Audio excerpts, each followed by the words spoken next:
I'm the only mofo posting.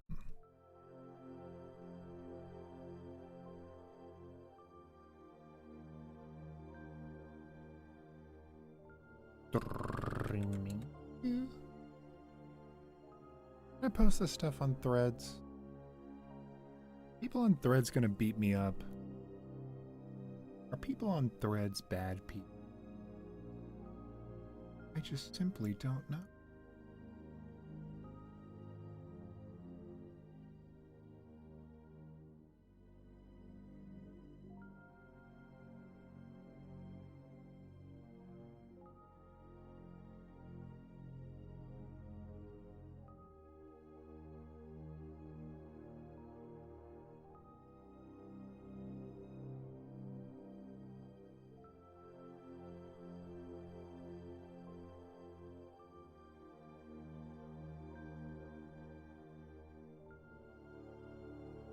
I could know.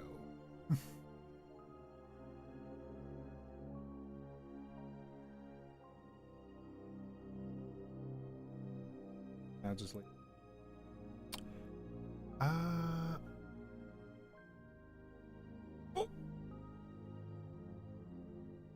Okay.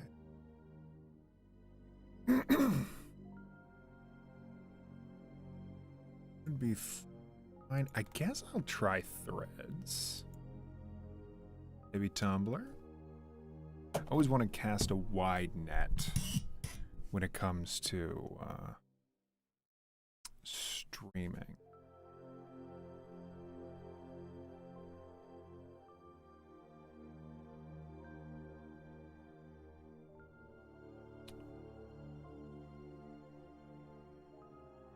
And I feel like I've always hit up the same places every time.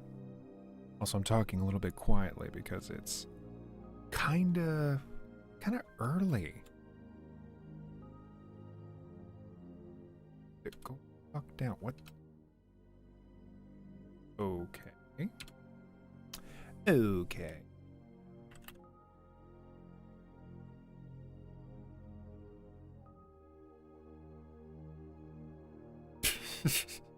All right.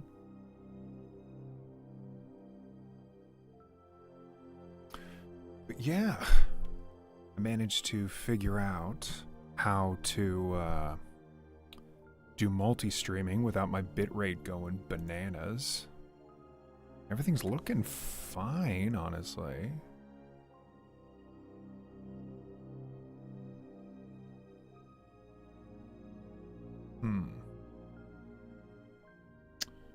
Okay.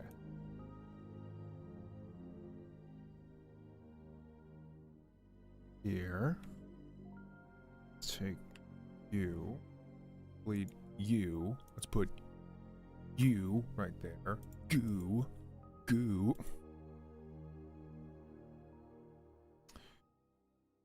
Let's take. Put you. Oh, hell yeah.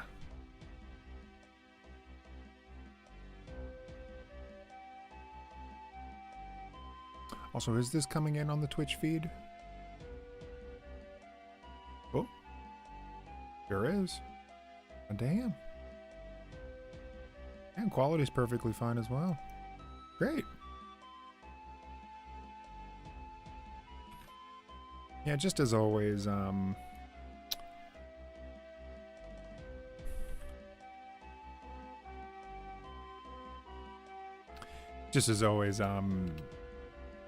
Tumblr needs a little bit more customization to it, which is a lot of the reason why I still really like Tumblr and I still use it.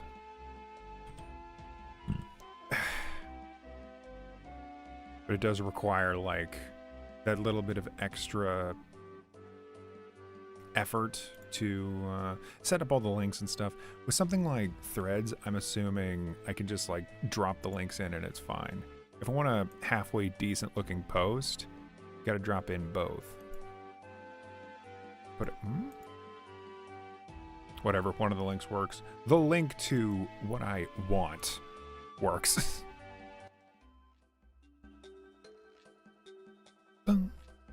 boom, boom. Alrighty, to work I go.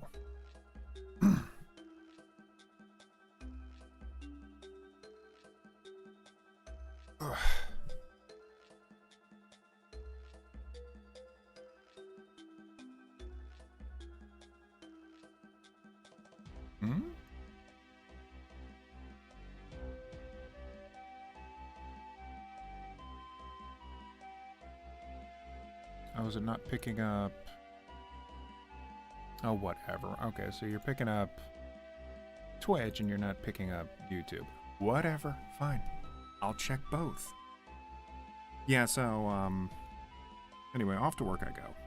Do not save. Yeah, I want to wrap up. This is the last frame I gotta do.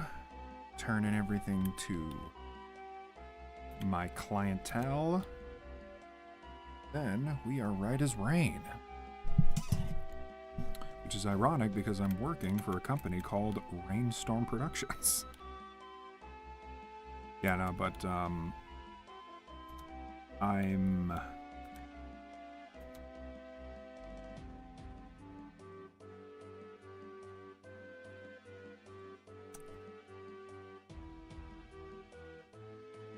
real stoked that I was able to figure out the like multi-platform streaming thing. It's actually remarkably easy. I think in the last stream that I did, I alluded to the idea that it was going to be a lot of effort and that it would just be like way too damn hard. But quite honestly, no, it's probably one of the most simplest things. And also, it's a it's like a free plugin, you know? The thing that I ended up using. I think it's just called like, yeah, multiple output. If there's ever a streamer afoot that thinks that they want to do multi-streaming as well. One thing I was warned about when it came to multi-streaming was the potential to get in trouble with Twitch. Because when you're Twitch affiliates and you want to do multi-platforming, I believe that is against a rule. The thing is, though, I've been Twitch affiliate for a while now.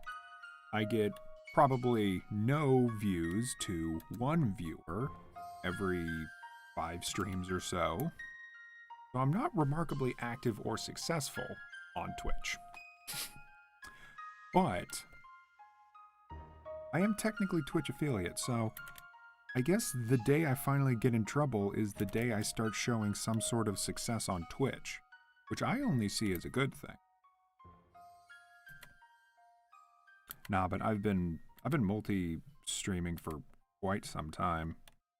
And unfortunately, the truth of the matter is that I get a lot more viewership and success on YouTube, and I get virtually no viewership on Twitch. So, yeah, I need to play to my audiences. If I eventually get kicked off of Twitch, well then, them's the titties. At that point, I would just have to encourage whatever people that were following me on Twitch, namely Nami, to potentially just head over to YouTube. I've never set up any of the gizmos and widgets for YouTube streaming. Like, I don't know if you can even, like, donate or give me, like, big thanks or whatever. Maybe you can. You can. I feel like when I set up monetization, I set up a thing kind of like that. If I did, then I have no idea, because nobody sends me money. So at that point, you know, what's even the point?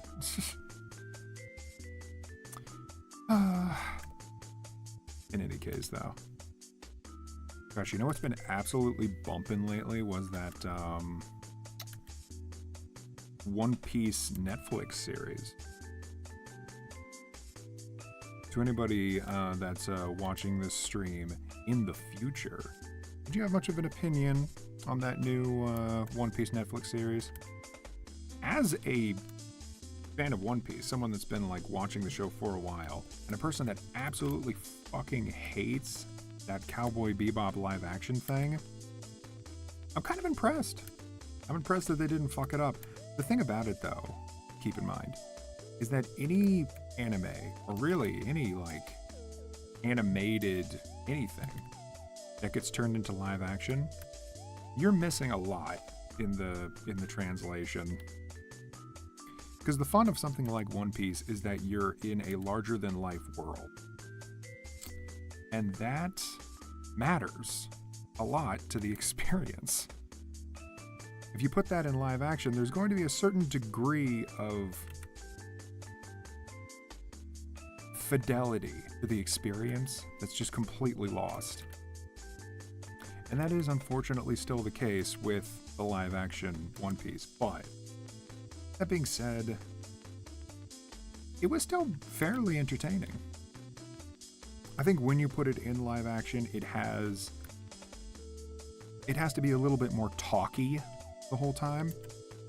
I don't think there's anything wrong with that.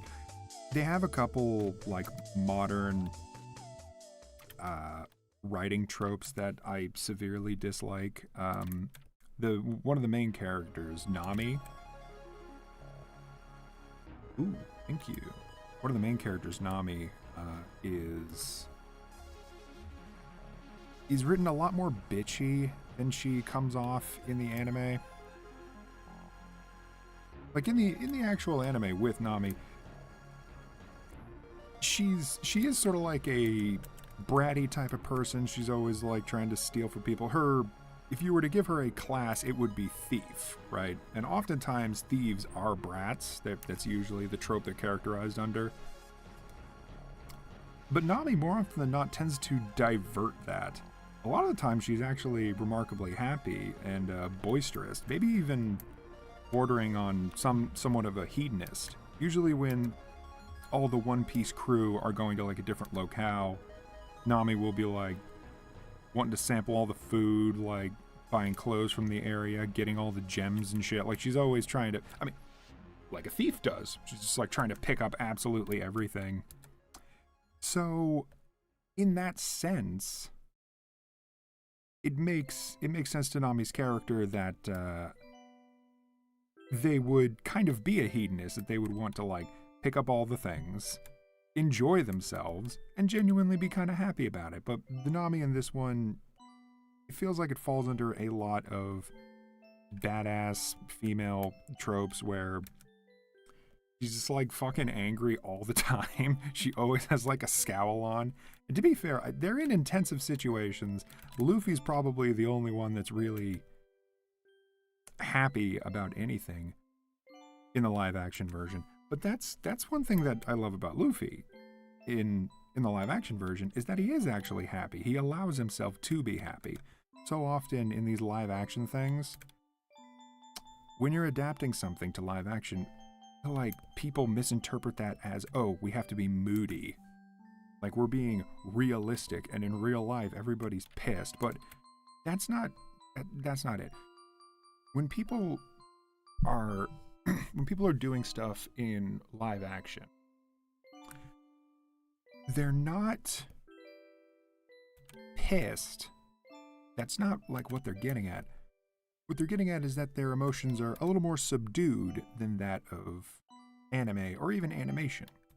Anime and animation, you are encouraged to be a lot more expressive than you would ever be in real life. It's sort of like how in comedies, you would also be a lot more lively than you would be in real life. That kind of,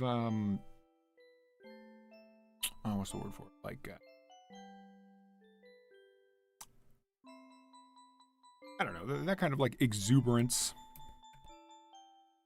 is relative to the medium you're working in. So if you're going into something like a live action drama with like intelligent writing and stuff like that, you're probably assuming that the characters will be a little more toned down, because that kind of energy is just conducive to the sort of writing you're doing. I understand that. But you need to know why you do things like that. And I don't think these people do. I think they just make all their characters moody because that's how they are in, I don't know, The Walking Dead or Breaking Bad or all that. Even then, Breaking Bad allows itself to be funny fairly often. Maybe as the show goes on, it becomes a little less that. But my point is, you need levity. You always need levity. Lord of the Rings is like one of the most successful fantasy stories ever, and it had plenty of levity, plenty of like funny little moments, some even unintentional, but it allowed itself to have that level of goofiness and earnestness. Oh my god, if you want to get into trying to put in like levity into your fantasy, sometimes they do it right, sometimes they fuck it up. That's right. I'm talking about fucking Marvel movies. I remember when Guardians of the Galaxy came out, and I was thinking to myself, oh man, I love this movie. Genuinely, I really loved Guardians of the Galaxy when it came out. I thought like, man, we gotta make a lot more movies like this, because I was getting really goddamn sick of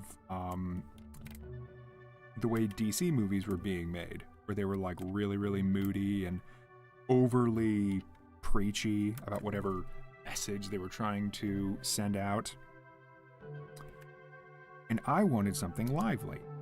And within like my own circles, I would hear the same thing from other people. Yeah, we need to get away from like this like realistic military shooters, these like moody like zombie stories. I wanted something with a lot more life to it, energy, jokiness. I still love jokey stories. So that first Guardians of the Galaxy movie was actually quite good. I didn't even really mind the second one, but it was by the second movie that they really started fucking things up. And that is a damn shame.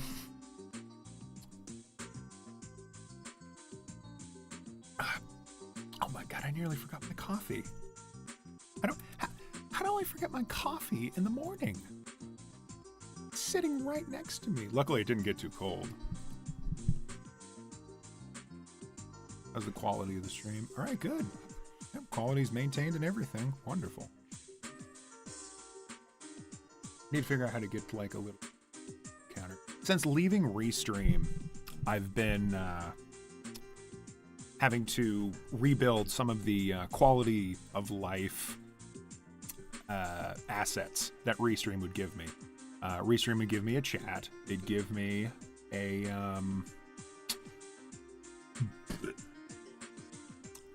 they'd give me like a view count. They'd give me like all this handy dandy shit, and now I'm like, I don't have that anymore. Whoops. But no, it's fine.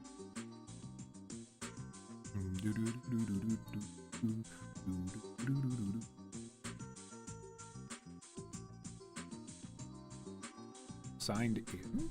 Ooh, could be a problem.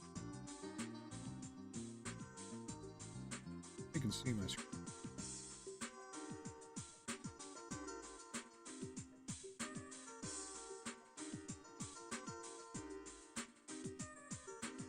Oh my god, two-step verification, my favorite fucking thing in the universe. Yes.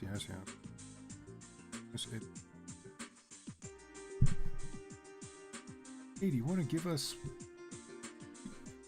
a sampling of your blood supply? Dude, when you put it like that, absolutely.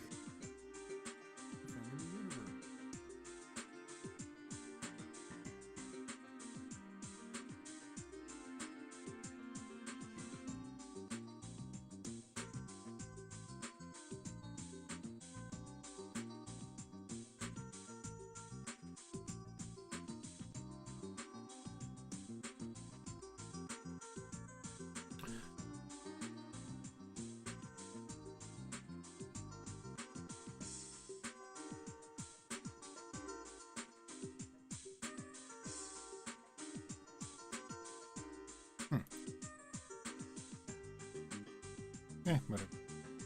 Good morning. Good morning, Orful. Good morning.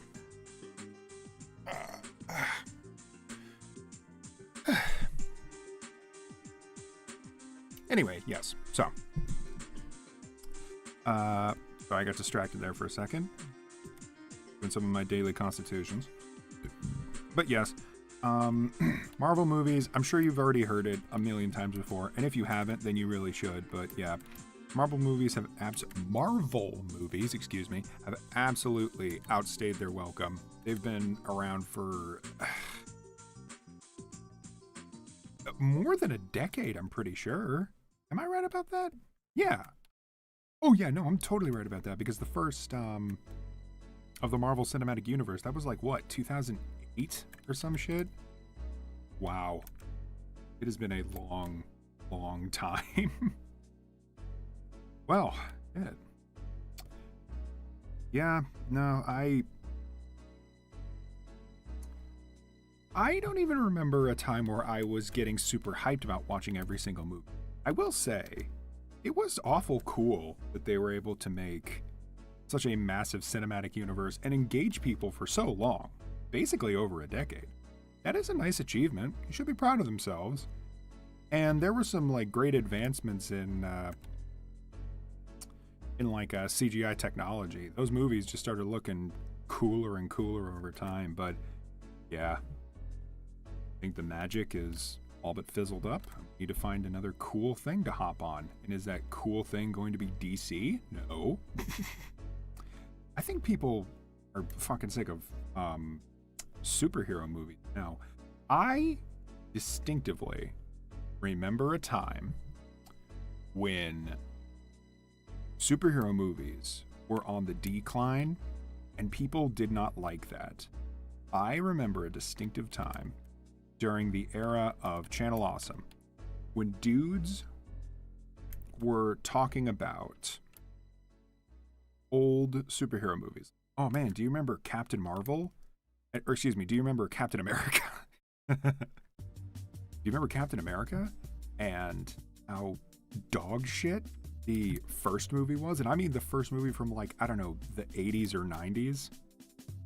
And I think it was Spoonie, he did a review of that initial movie, and I'm like, wow, this sucks ass.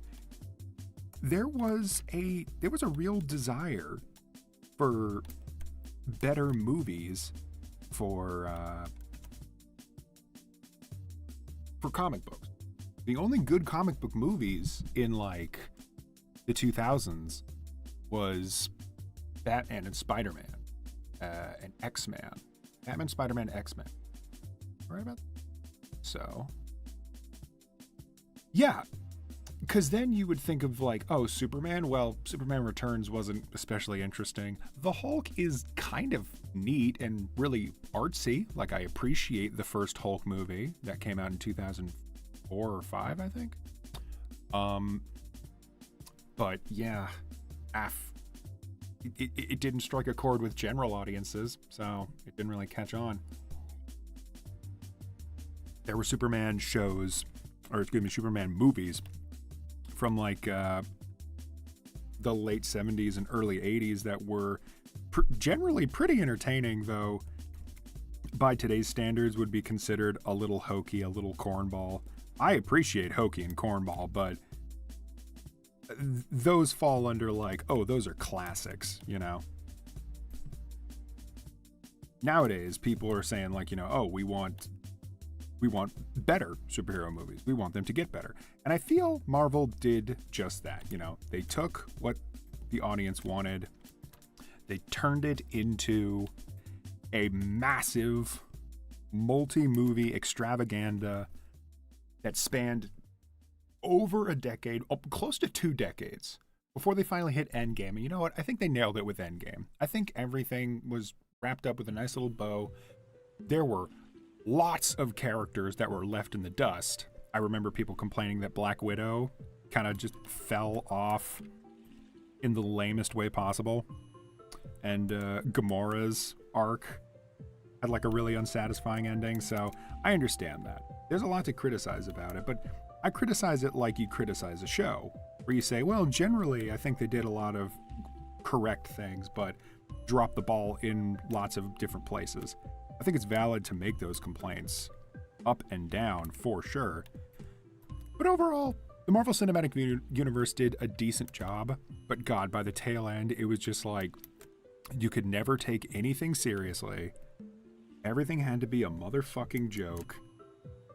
Everyone was so like insecure about their writing and just just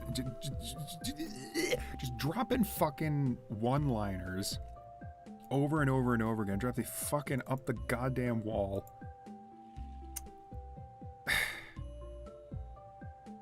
And every movie just felt like a big ball of nothing. Just like whatever conflict was going on, I didn't care. I didn't fucking care. I don't care that what was it? Iron Man died in some movie and now Peter's real upset about it. I don't care. Because Iron Man was a dickhole. Iron Man was a giant asshole. And his movie was one of the most boring ones. I suppose you could say he kicked off the cinematic universe, except that he didn't. It was that Hulk movie that everyone then forgot about. Yeah, they put a lot of emphasis on Robert Downey Jr. as Iron Man. He was, I guess, supposed to be the main character of all the Avengers movies. Okay, I need to import some files. But what I think is going to be the next best thing, now that superhero movies are on the decline, and I mean superhero movies, not Marvel, like, you know, oh yeah, well, Marvel's getting kind of lame, so why don't we focus on DC? No, I don't think that's what people want. I think we're getting closer to video game movies being on the up and up. The Sonic movie was pretty well received. The Mario movie was greatly well received. I think we're going to get a lot more video game movies. As a child, I loved the idea of a video game movie. When I first got into community college, I had to write an essay of why it is I wanted to pursue my degree in filmmaking. I got a Associate of Arts in Filmmaking before I then moved on to my bachelor's degree in design. And on the essay, I had a fixation on I want to make films that don't exist before. Nobody is able to take a video game concept and turn it into an effective movie. I feel I could do that. And while I never ended up doing that, it was a desire of mine, and I feel like that's a desire other people have.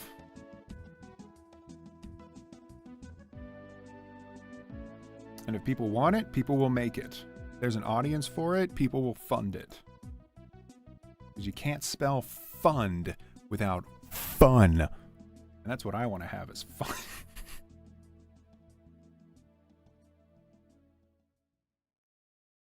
Alright, I'm counting files that I need to put in the thing. Oh, Nandi? Okay. Did I never get? I gotta look for 27 now.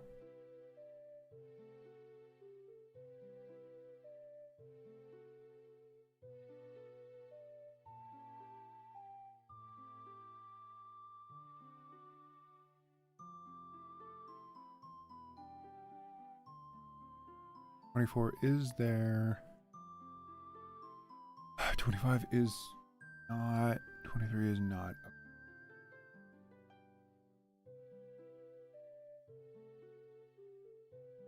Do I have 27? Oh gosh, is this one that I forgot to open? 27. Oh no. Oh, yeah, I didn't finish that one. Shit. Well, other thing to do.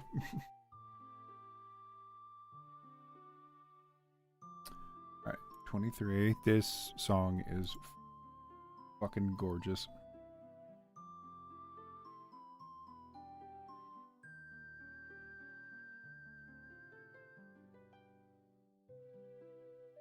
40, 41, 40. Bada bing. Bada boom. Oh, wait. Cancel. Oh, those are PNGs. Okay, that goes in a different folder. Oh my god, my boss is gonna fucking pull all my fingers off if I mess that up again. Good thing I caught that before all my fingers fell off. Have I played Pizza Tower? Yes, I have played Pizza Tower. Oh, goody goody, I've played Pizza Tower. Let me tell you, Pizza Tower, that's of all the games in the world, boy, that's one that I've played. And I was good at it too, I promise you. Gosh, if I still had an editor, I would specifically request that they put in a clip of all the awesome times that I played Pizza Tower and did a really good job. Specifically that one clip where I'm trying to run out of the level and I am absolutely failing to get to wall jump. And I lose like 5 times in a row. Progressively losing my mind over and over. Pizza Tower really resonated with people. It did not resonate with me. I sucked ass at that game and wasn't really interested in carrying on. I mean, I could maybe give it another go. Maybe I'll have time today that I can do a little more streaming of it. Ooh, that finger's a little fucked up.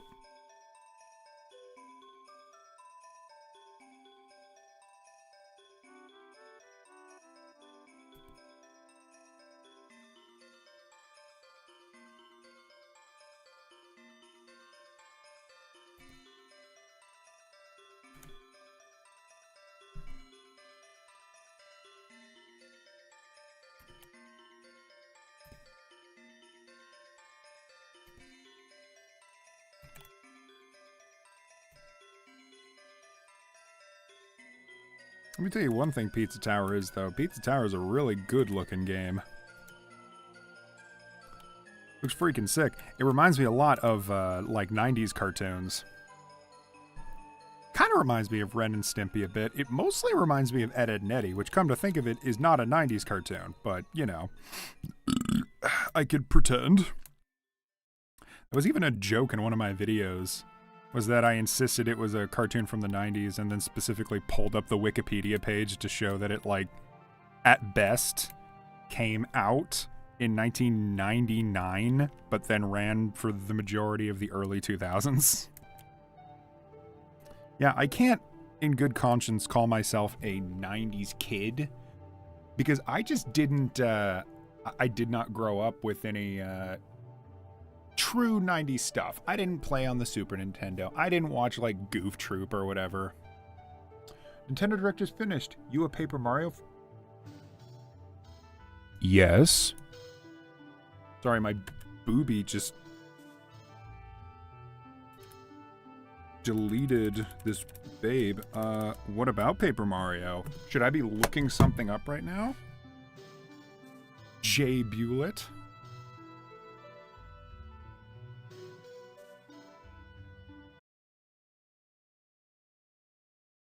Yeah, I'll do this. Why not? I'm a React channel now. Why not? Nintendo Direct Paper Mario.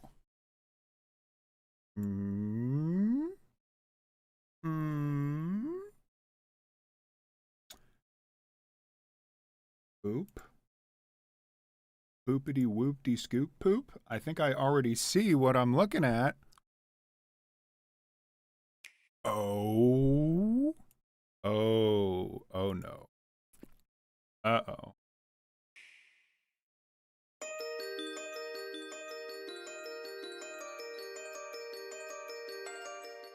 Damn.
right. Oh my gosh, I almost forgot this existed.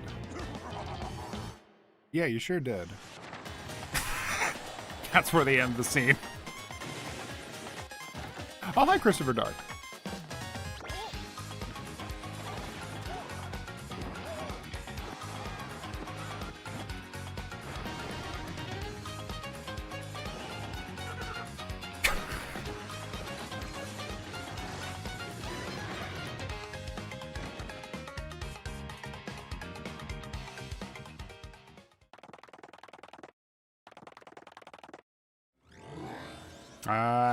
The best part.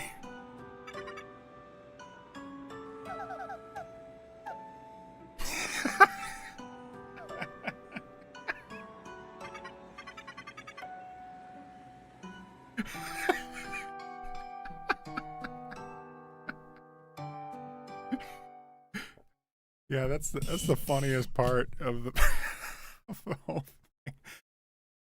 Okay, so I wanted to go through the whole thing before I kind of go back and take stock. So, yeah, this looks pretty sick. There's a great deal of this that it's very strange because this is a GameCube game, right? And it kind of has like a GameCube aesthetic to it. Like, you know, when people make rather a PlayStation 1 game and they go out of the way to make it look like a PlayStation 1, but then they give you a setting to turn off the filters. Or better yet, you know what? Better example. You know when you play a GameCube game on a Dolphin emulator and it doesn't have all the crunchiness that your VHS TV would create? That's sort of where we're at with this. It's a little, like, it's not that it looks bad. It looks quite good. But it definitely has the aesthetic of like a GameCube game. Which I think would resonate with lots of people. You know what's the most fascinating thing? Is that is the way the models look. Because this is probably like 60 frames per second, isn't it? Yeah, it is. And those models are like, I want to see Luigi again. Show me Luigi. He's the only man I love. Yeah. Yeah, each, like the hat, they're all on different assets. So like the hat animates with like a little follow through. But it's all moving very smoothly. Way smoother than the GameCube did. The GameCube had a little bit more choppiness to it, I feel. Now, YouTube compression is also just making this video look a little more choppy than it probably needs to be. But in any case, though, yeah. Oh, I figured out what it is. They are using a more modern lighting engine. So some of these shots, I was looking at them and I'm like, why does this look like like the colors are sort of washed out? It's because they have a modern lighting engine. They probably have like a sun simulation up there. Maybe they did that with the old GameCube engine too, but clearly this is made with like more advanced technology, I guess you'd call it. I'm a junior at the University of Goom. Discord moderators came from the University of Groom. Got him. No, but okay. Yeah. So interesting lighting engine that's kind of like blurring the line between like this colorful, happy world and a more like realistic lighting setup. I don't know what I'm getting like hung up on that for some reason, but regardless. Yeah, this shot in particular, they took these flat characters and they sort of gave them this white outline so that they pop out a bit better from the background. A very good choice. Because it really does work. It really makes them look like they're a piece of cardboard, you know? The Princess Peach game also got a really sick trailer. Oh, I heard about that. I can look at that next. Yeah, all the lighting here. I mean, that was the thing about the GameCube as well, was that you had way more environments. You could put so much more shit in here. Like, it was meant to be impressive when you went into this guy's house and it was just like full of fucking books. Like, you can add so much more tiny detail, like all of those scrolls, and then literal littler scrolls that are like tucked between them. Tomb Raider remake? What? Makes it look older school. All right, I got a couple trailers to run through then.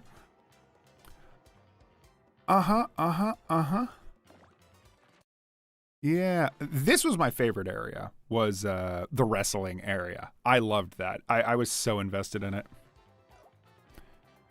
Yeah, everything's looking very, like, well lit, very colorful, very lively. Yeah, all of this looks great. Yeah. I'm fine with this. They're doing this a lot right now. They're also doing this with the Yoshi. Oh, goodness gracious. They're also doing this with Super Mario RPG. Boop, boop. Yeah. Oh. God's sakes. I have this on or rather I was playing this a little bit ago. So this is all still kind of familiar to me, except for the Bowser stuff. Gosh, the Bowser sections were probably my favorite just because of how freaking ridiculous they were. The humor in this was great too. Thousand Year Door had a lot of cool stories, you know. I really appreciate the first Mario, the first Paper Mario, because I'm very nostalgic for it, and also it's just very wholesome. Like, I love what they did with the original Paper Mario, but it is very easy. And some people don't appreciate it nearly as much as they appreciate Thousand Year Door. So this is a smart move. This is a smart move to go all in on Thousand Year Door rather than original Paper Mario. I'm fine with that. Oh, and the detective. And the detective on the train. Yeah. This is a good idea. This is a good idea. It's probably going to be a lot like when they adapted Wind Waker to the Wii U, and then eventually to the Switch. This game already looks really good, right? Like, even on the GameCube, it looks really good because they were smart. They took 2D assets and made it into a 3D world, and it looks fantastic, even if the Nintendo 64 and later the GameCube were still ultimately limited. A lot of people wanted to do hyperrealism, did not work, did not age great. These guys wanted to go further than that. They wanted to be smarter than that. They made an artistic decision with Paper Mario to give it its own art style, make the world out of like paper and stuff. It was to work around a limitation, and it made something wholly memorable. It still stands up to this day. It still looks good to this day, both Paper Mario for the Nintendo 64 and Thousand Year Door for the GameCube. Decades in the past, they still look quite good. You show that to like probably a kid of this generation, they'll be like, yeah, that looks good. That looks great even. But so these changes to the graphics, that's pretty much the major selling point right now, is that they're upping the resolution on these textures. They're refining the lighting. And everything's going to be in 60 frames per second. Very good.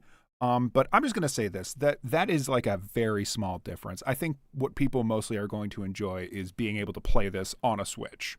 That's probably the best part of this. When they did the remake of Super Mario RPG, which I've already seen this one, this is way more of a big deal. Even though I'm not into this game, this is a massive improvement. And clearly this is where they wanted to put more of their efforts. Look at this. Look at how gorgeous this is. And the original game, you just saw it. You saw how chunky it originally was. Yeah, turning it into something like this, good idea. It still has some of that Super Nintendo aesthetic, like the top-down view, and Mario looks a little weird with his, like, dead eyes, but look at these. I hope that these trailers are all in-game, and this isn't just for promotional reasons. I'm pretty sure it is all in-game. Yeah, this is fantastic. This is a way bigger deal, and I think people should be way more hyped for this to come out. They definitely shouldn't fuck this up. No way, no how. Maybe this will finally get me into this game, because I tried playing this game maybe 5 or 6 times, and I just never got that far. I don't know, something about it. Maybe playing it on modern machines will make me more interested in it. Oh yeah, someone brought up that when the lady gets hit with lightning, her boobies used to jiggle. And now she just goes, she's like, don't hit me with lightning. But yes, that's all my thoughts on that. Let's go look up Princess Peach game. Princess Peach game. 1, 2, and 3 from the old PlayStation era. Also, F-Zero got a battle royale. Really? They never do anything with F-Zero. That's actually kind of shocking. Ooh. Okay.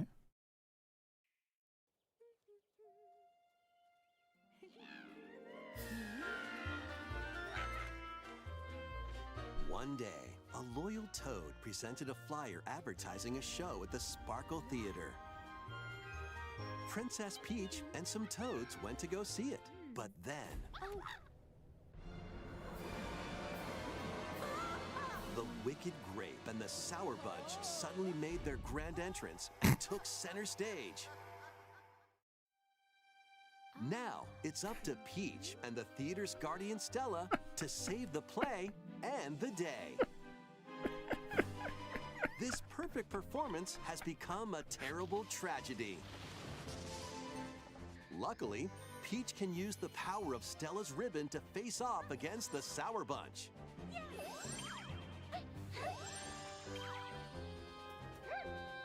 The ribbon alone won't always cut it, though. So let's do this.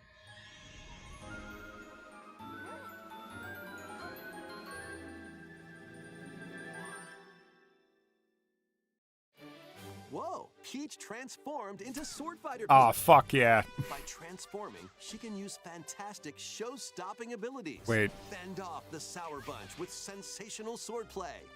Just gonna pause it here for a sec. This is sick and everything, but like, is this gonna be Ball and Wonderworld? This is giving me Ball and Wonderworld vibes. It's F-Zero 99. We're not watching the full direct. That's true. I'm not sitting down to watch the entire direct. Don't tell me any more though. Don't say anything else though, because that was already a vague enough description. That caught my interest. I'm gonna look up the trailer. But yeah, let's leave it at that. I'm gonna watch the Tomb Raider one and the F-Zero one, and we'll leave it there. All right. Unless there's a more interesting trailer. If there is, tell me, but don't be super descriptive. Can Peach save this performance and its performers? Can Peach make up for Ball and Wonderworld being a pile of shit by making a game with a similar concept that was actually good? There are more stolen shows to save. Whoa! Valuable artifacts from this museum have gone missing. Become Detective Peach. I love this. Investigate clues. That's and cute. track down who done it. That's fucking cute. Desserts have been snatched from this sweets festival. Turn into Patissiere Peach and save it from a sugar crash.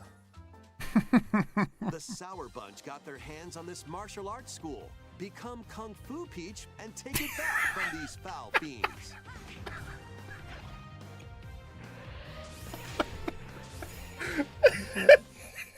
Many other transformations are just behind the curtain.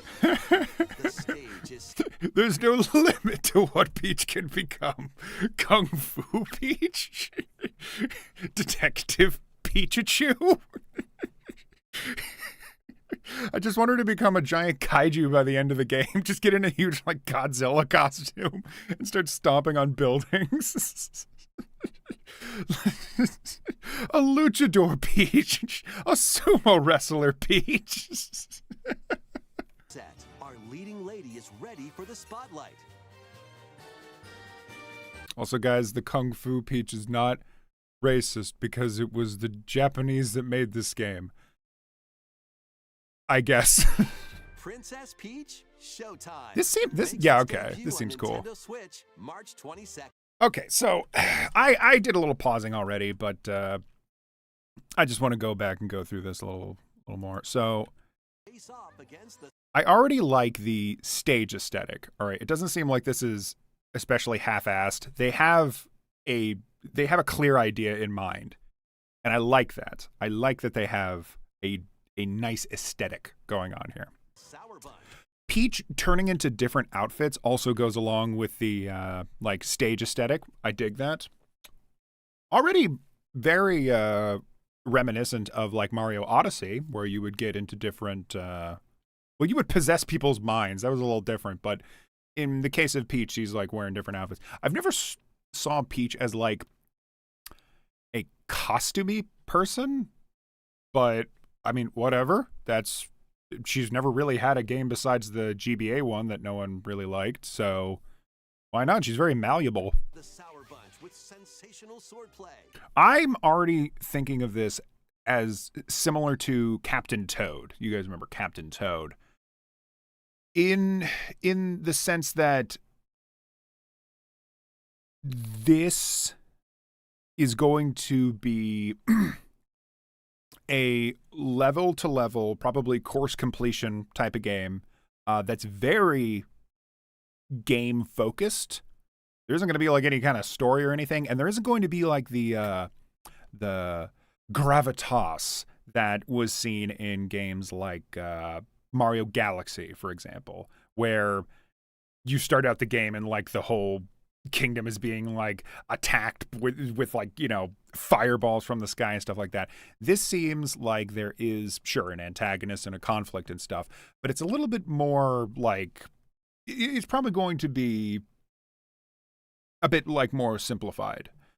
And I want that. I don't say that lightly. I want a game that is mostly fixated on its mechanics. And it seems like that's what they're going for. Now, I have a question, though. In Mario Odyssey, you had Mario wearing different, or excuse me, he's not wearing the outfits. He's possessing their fucking minds. When he's possessing people, is Mario can do this at any time, so long as there's an enemy in the area that he can possess. Is Peach only going to have one costume per stage? Because that would dramatically change how the experience is. Every level would have its own vibe to it, and consequently, that means that if you really liked being Detective Pikachu, that would only work for the Detective Pikachu level. Then you'd go on to like sword fighting and stuff, and then you would be the sword fighter. But you could never go back to Detective Pikachu unless they let you replay an area. Now, is that a problem? That could be a problem for some people because they prefer one character over the other. Each level, as it looks right now and as it appears right now, seems like it has its own logic, its own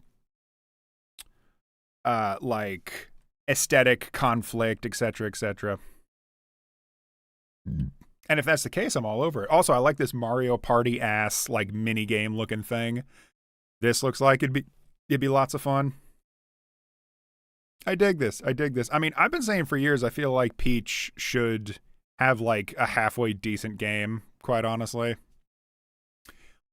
I think people were saying for years it is really silly that Mario gets like the majority of games. I know it's called the Super Mario Brothers, but I don't give a fuck, all right? Just put in other characters, advance them. Luigi's Mansion was great. Luigi's Mansion was experimental and it was great. All right? I think above all else, people should give this game a chance because they didn't give Luigi's Mansion a chance when it first came out. Now it's a cult classic, right? Now people really appreciate Luigi's Mansion, but back then they didn't give it a chance. When it first came out, people were really dismissive of it and they just didn't care about it because what they wanted was like higher graphics and hyper realism and blah, blah, blah, blah. We have that now. Can we fixate more on creativity and smaller games? This kind of feels like it's going to be a smaller game, and I want to appreciate that. Can we just give this a chance? Because if you give a game like this a chance, Nintendo will support it, and they'll make other games like it. And when I say smaller games, I'm thinking of stuff like Hi-Fi Rush, which is like probably a 10-hour experience, maybe more because they have in like extra shit. So yeah, that's my feelings on that. Let's do Tomb Raider. Tomb Raider, yeah, the full movie. Yeah, give me that. I'll just look up pirated movies on YouTube like the good old days. Game trailer. Am I gonna get the right? No, remaster. There it is. I have all 3 of these games on my Nintendo or on my Steam account. They're ports, and boy, do they not fucking work at all. Imagine Mario and Luigi in the crowds. I would love that. Oh, that'd be great. What's the plot for Mario and Luigi, right? Because in Luigi's Mansion, he was getting Mario back. Are Mario and Luigi just like busy? Are they like actively just like, she can do it. I don't want to do it. I would love that. I love Mario and Luigi just like have unwavering confidence in Peach for some reason. They're just like, oh, you've got it this time. You don't need us. Okay. We're doing Tomb Raider now. The legendary Raider returns. Oh God, she's looking right at me. Her top lip is darker than that. They do that in Kim Possible too. Interesting.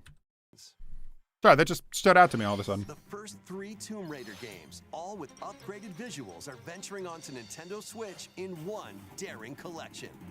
As the fearless archaeologist, Lara Croft, you'll travel the world and face off against deadly foes and even deadlier legends. Climb, backflip, and swan dive through perilous quests spanning different countries and mythologies. Along the way, you'll solve puzzles to uncover treasures of the ancient world and unravel mysteries lost to the ravages of time.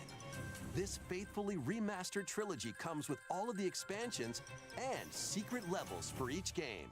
You can also toggle between the original polygon look and the upgraded visuals at any time. Tomb Raider 1 through 3 Remastered, starring Lara Croft, launches on the Nintendo Switch system February 14th. Is that the full title, Tomb Raider starring Lara Croft? Or is that just a decision they made? Okay. This one's a lot shorter, so there's less to react to. I thought it was so funny the first time looking at this and being like, oh, boy, the game doesn't look especially good. And then they swap over to this, and I'm like, it still kind of looks like a PS1 game. It's just a lot less crunchy. But, that's what they're doing, really. They call it a remaster, but this is much more like a port. It's a port with updated character models, and they put way better textures on all the climbable objects. People probably prefer this, though. I feel like fans of Lara Croft would want it to look very similar to the game. And they know this too, because they put in the option to switch it back to the crunchy PS1 graphics.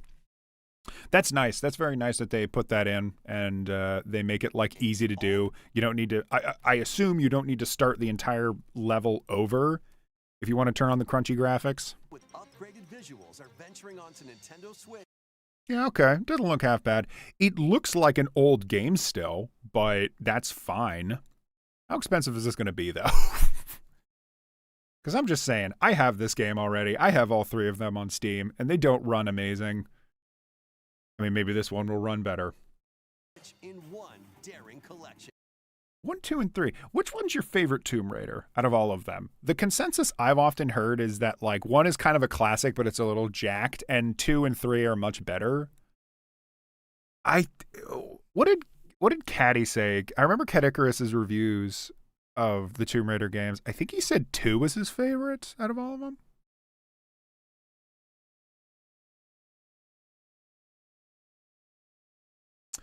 You know what? We had this discussion of like distinctions between a port, a remake, and a remaster. I guess I could agree with that. This is sort of like in the middle. The level design isn't completely reworked from the ground up.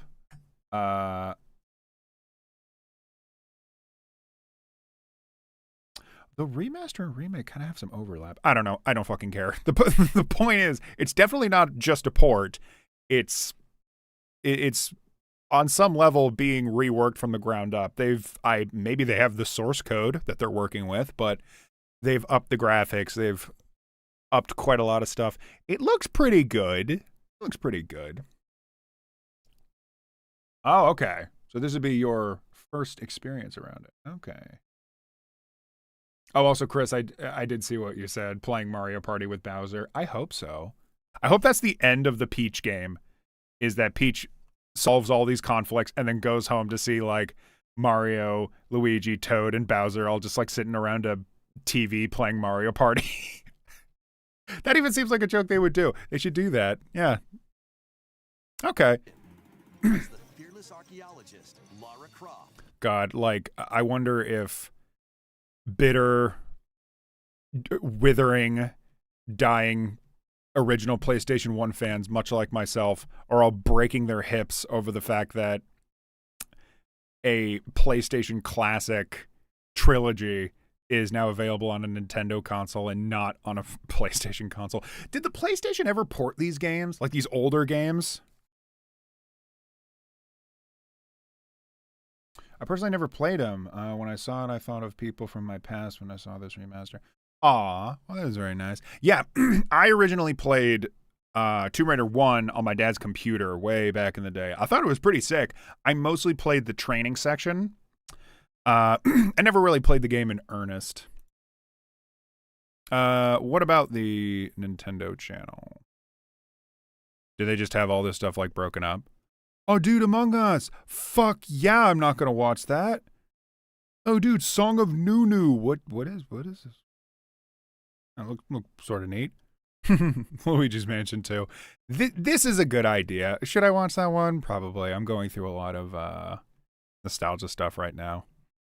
War Groove 2. Ooh. This kind of looks like pirates. I like pirates. Eastward Octopia. That looks kind of neat. WarioWare. I've never played WarioWare, but I feel like it may be neato. F-Zero 99. Holy shit. I thought you were just joking. It is called F-Zero 99. All right, sick. Another code. Hey, is that Spy X Family of the video game? What the hell am I looking at?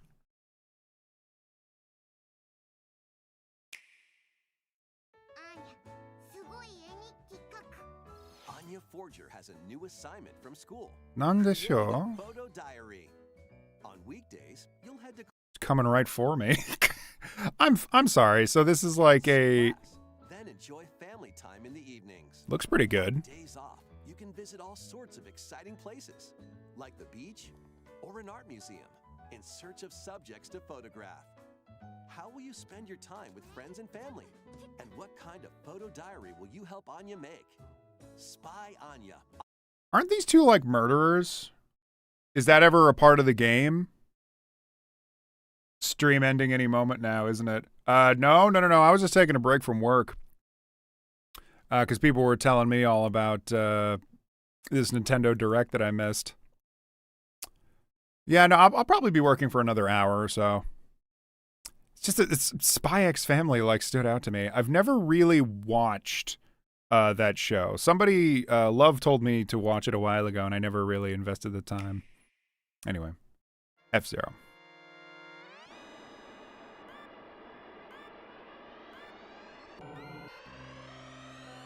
The first F-Zero game returns. Jesus. 99-player battle. Oh, that looks fantastic. F-Zero 99. This is a pretty good idea. Race on classic F-Zero courses with machines from the original Super. Wait, hold on. Back up. F-Zero 99. Race on classic F. Mom, look. Mom, I'm in the game. It's me. Zero courses with machines from. Hey, get the fuck out of here. Chow, Cacao, and Spido Flight. The original Super NES game. This is, you know what? It did sound sort of weird having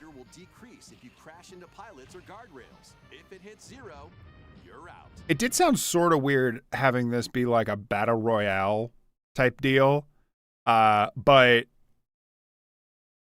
when I see it in action, that does make sense. Like a million cars and all like crashing into each other. You'll need to avoid collisions and conserve your power meter to stay in the race.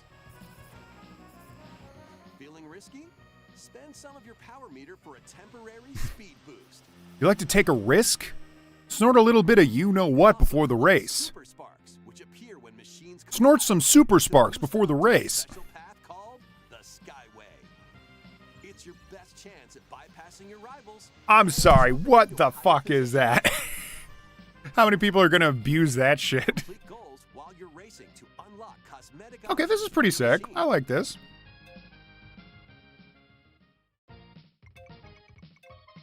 I also always appreciate a game that still has pixel art in modern day. It should not be a lost art form. One winner.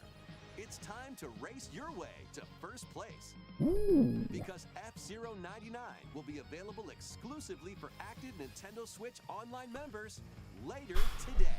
The issue with like Fortnite or any of those like battle royales was just like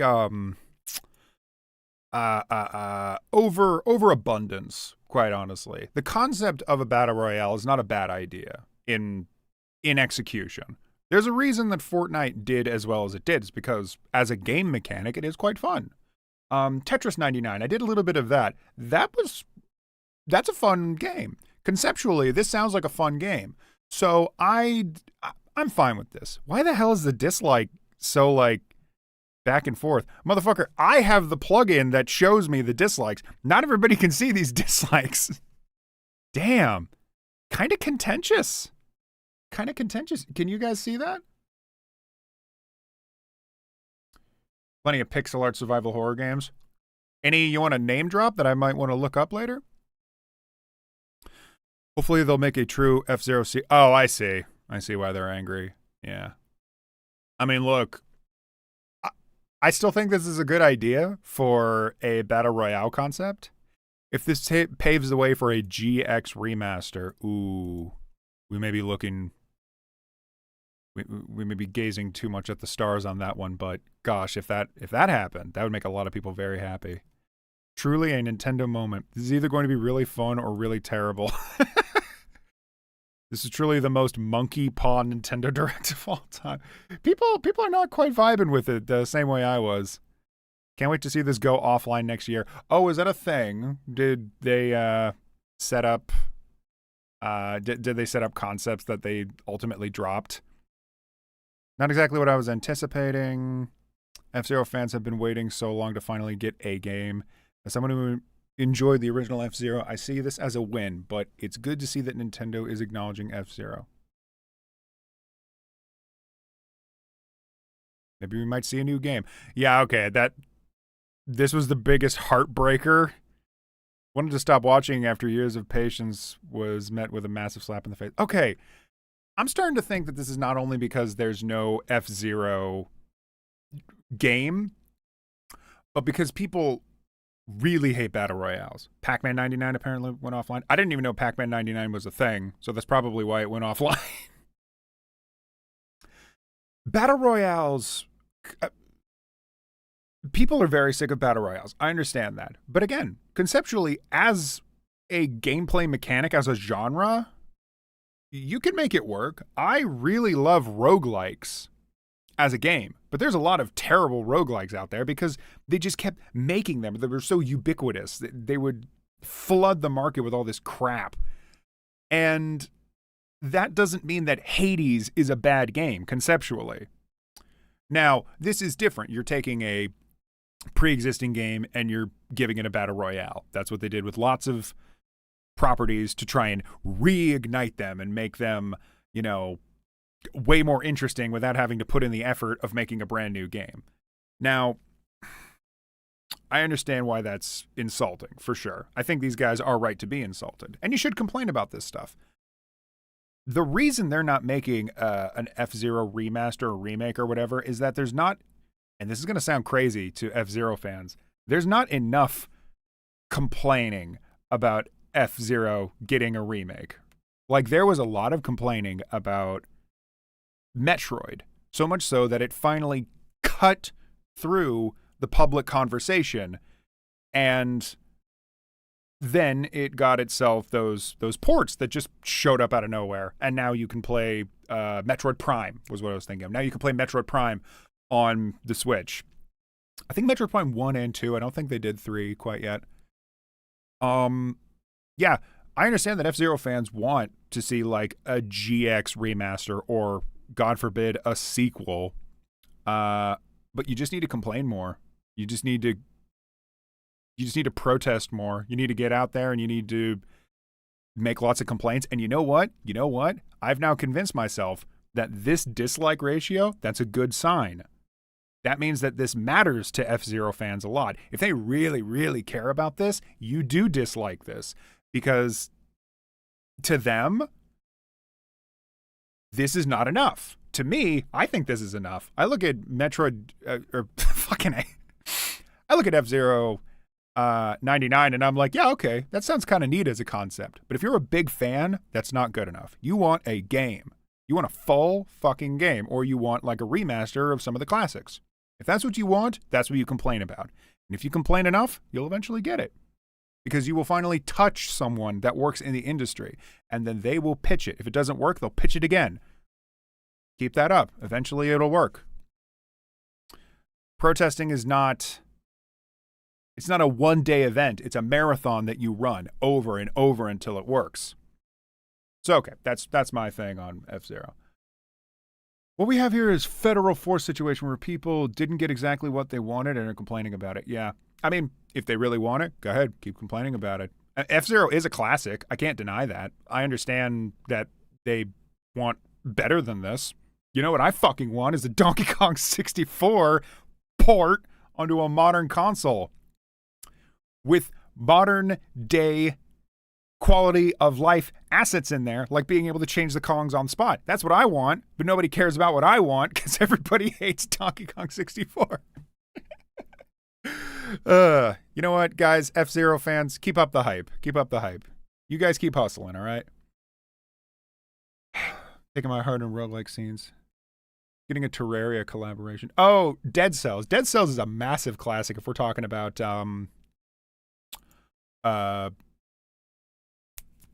roguelikes. The dislikes are because the game's behind a subscription service. Ooh! That's another good reason to hate it.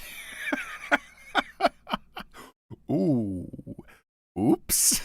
Now wait, which subscription service? Is this behind the subscription service to get all the SNES games? Because I guess that would make sense. You pay for Nintendo, whatever like bullshit thing it is, to get like all the NES games and all the SNES games. That's like one subscription service. And then I think you have to pay extra to also get the N64 stuff and online play. So is this, yeah. Any Nintendo Switch online membership is required. I mean, yeah, you're playing it online. No shit. I'm just saying, of course you're going to pay for the subscription online, unless you're telling me there's 2 subscriptions that you need to pay for. It's just the base game NSO. Yeah, it's just the base version. Yeah, that's not yeah. You're playing it online. Of course you're going to pay for the online version. That's not as big a deal. I'm more interested in them complaining that they want like a good standalone F-Zero game. I can respect that, and I want them to keep up the hype. Complaining that you have to pay for an online membership, you're already paying for an online membership. You know what? Double down on that. Complain about the online memberships for every console.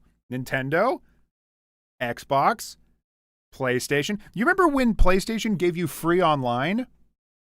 It didn't last a long time, but PlayStation 3, I believe, had free online play for a while. And I liked that. I didn't really play online. But hi Vital. Have you come to my streams much? I don't quite recognize you. Either way. Yeah. PlayStation 3 for a while had free online. And I'm pretty sure the Wii had free online as well. You just needed to connect to your modem. So, you know what? We should be complaining not just about F099 having an online subscription free. You should be complaining that you have to pay for internet access to all of your online games. We should be finding different ways for companies to make money. And everyone should be making a big stink about it. Because if you become complacent, it never goes away. It never goes away. Been playing Tears of the Kingdom lately. Fucking love that game. I fucking love that game. That's a great game. I only streamed it like maybe once, but I put in like probably like 50 hours into it or something. I had guests over who stayed at my house for a couple weeks over the summer, and we just sat down on a mattress in my living room and played Tears of the Kingdom. It was very comfy, cozy. All right, what's this? This is an original. Actually, this is probably like a port or something. I just want to see this for the sake of looking at something new. Oh, it's so gorgeous. Look at this. Isn't this gorgeous? Aww.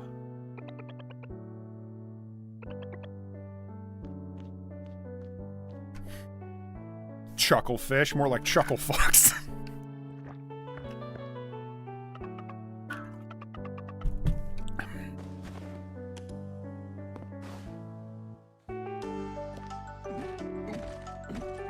It's a farming game. Okay.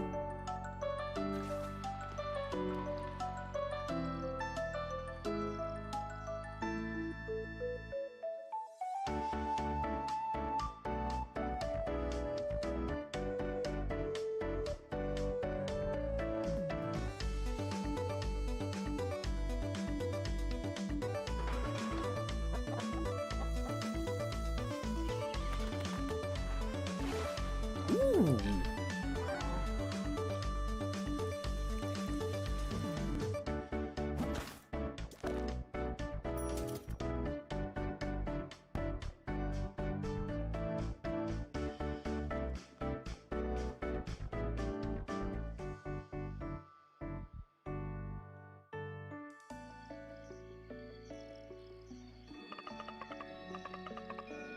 Well, if you're hungry, Sam, how about you go eat shit?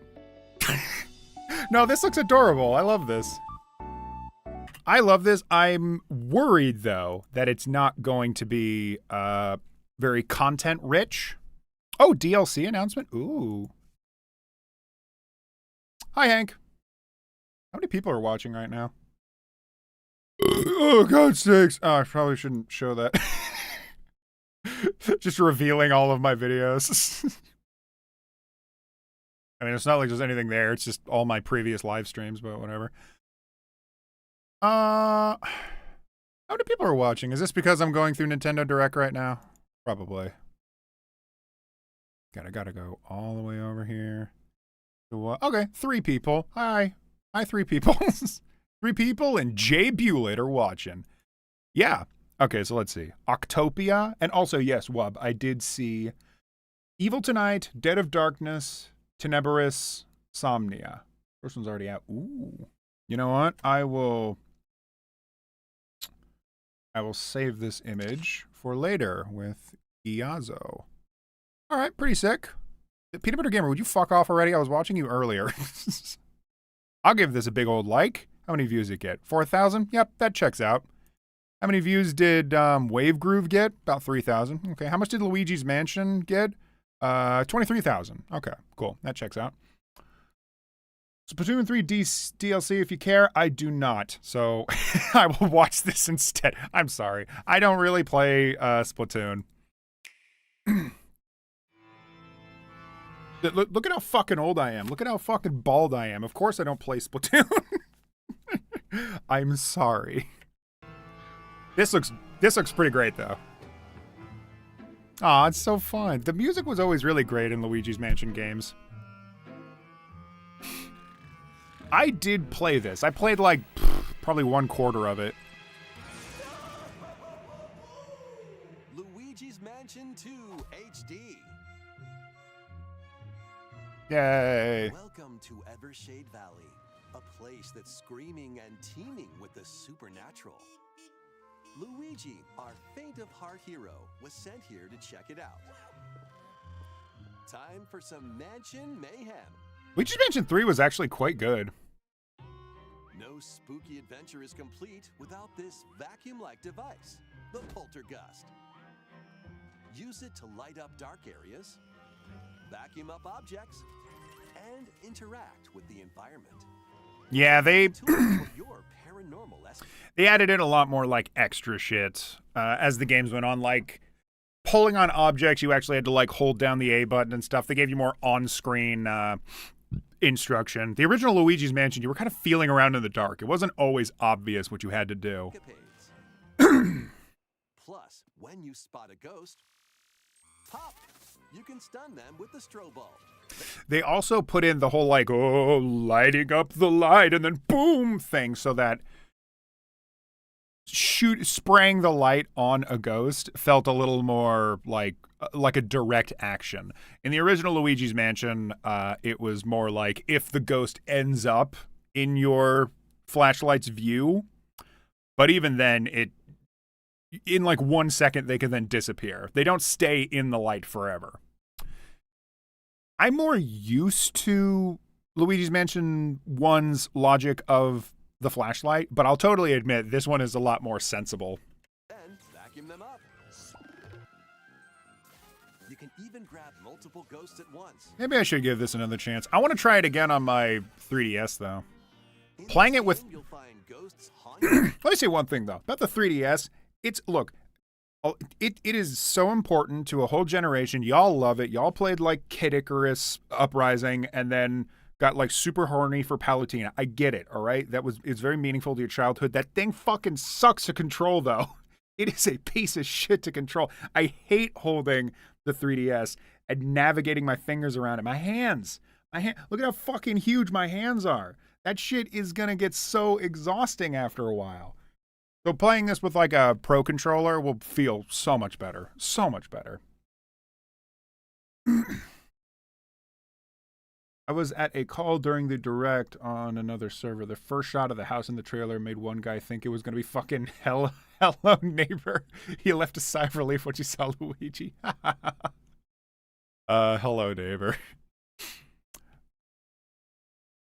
God, that old-ass game, Hello Neighbor. Oof. I remember when that came out, people were disappointed in it. A former plant research lab. A broken-down clock factory that's full of sand.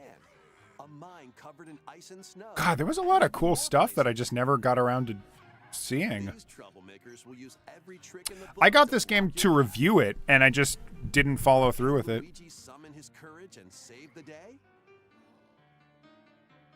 Looking for other ghost hunters? Up to 4 players online can do some exorcise across different multiplayer modes. Exorcise? What is this, Mob Psycho? Luigi's Mansion 2 HD creeps onto Nintendo Switch next summer. Wow, next summer? The scary game comes out in the summer? Wow, thanks, guys. Thanks, Obama. That was cool. I give that a like. Yeah, pirate game. I said pretty much everything about Luigi's Mansion. I don't got anything else. Oh, you got Tears of the King for your birthday? Hell yeah. That's a great birthday gift right there. Oh, it's like a tactics game.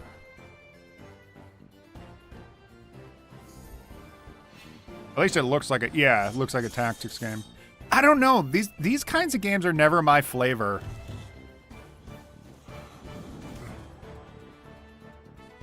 I really love the art.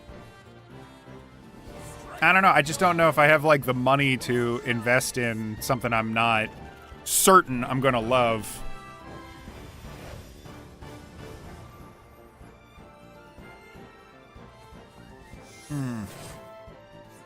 Is this like does this look at all similar to something like Fire Emblem? That was also a tactics game. Is this kind of Fire Emblem-esque? Oh, you got a grip for your 2DS? That's probably the right idea. No, eventually I got a grip for my 3DS. It was made of plastic, though. I think I would have liked it more if it was, like, rubbery. It seems okay. I'll give it a like just because I want to support it, but I don't think I'm going to end up buying it. This looks great. I already gave it a like, and I think I will be buying it. Octopia. PBG, fuck off. gifted Pseudo Gallia yesterday, a game well notable for its character being a quite white-hipped goat lady. What, Toriel? It's more Advance Wars. Ooh, now I've heard of that game. Didn't Advance Wars get like a sequel or a remake or something recent? Prince of fucking Persia? I'm sorry. Is that a new Prince of Persia game? What is all this shit that's coming out that I'm not aware of? I got to get back to work eventually, but man, look at all this stuff going on. Gunbrella? Let me scroll through this. Actually, this is so short that I'll just watch through it. Detective Pikachu Returns. Gosh, when that game came out, I was like, this is so cute. I'm going to play it. And then I never bought it, and it never caught my interest again. Mario versus Donkey Kong. That sounds interesting. Gonna share some gameplay of it later today. Remake. A remake of it? Yeah. Really damn good 3D Metroidvania game. Yeah? Let's see it. Save the prince and the world. Nice dreads, bro. Guide Sargon as he sets off to save the Prince of Persia and restore the world's balance. 2D like the original. Tapping into the roots of the Prince of Persia series, this game features 2D, side-scrolling action-adventure gameplay. Dash through breathtaking environments in a mythological Persian-inspired world. But don't linger too long if you hope to survive. Harness sword and bow techniques, as well as time powers, to best these hostile lands. Thank God they have time As powers. your journey progresses, Sargon will grow stronger and learn new abilities that expand his arsenal. Equip amulets to further boost your abilities, among other perks.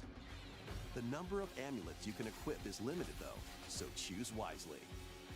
Show me the time powers, damn it. Navigate this harsh world and defeat the mythical beasts that stand in your way. Show me the fucking... Ready to save the prince and discover the mysteries of Mount Kaf. Is that the time Prince powers? of Persia: The Lost Crown launches on the Nintendo Switch I don't system January 18th.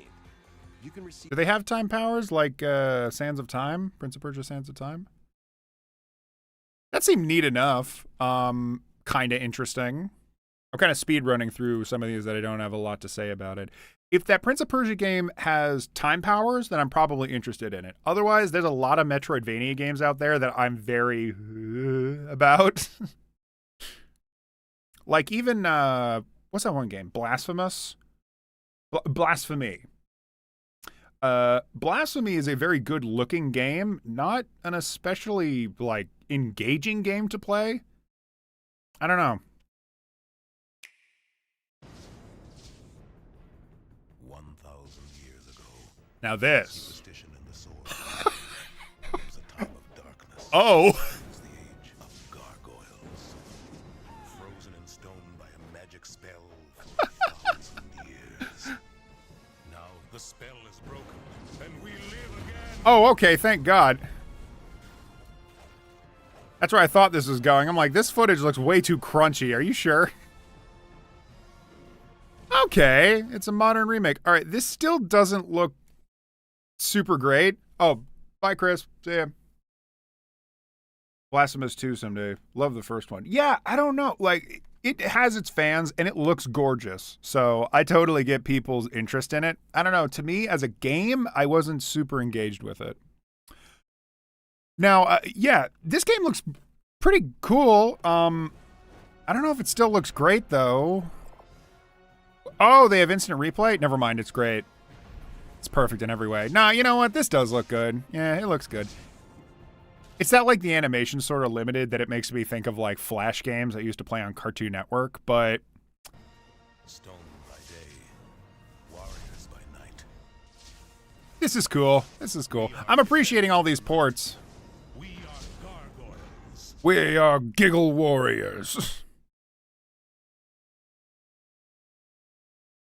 Yeah. If I like. How many views? Whoa! I got a lot more than the Luigi's Mansion playthrough. All right, let's see this. This is short enough that just watch the whole thing.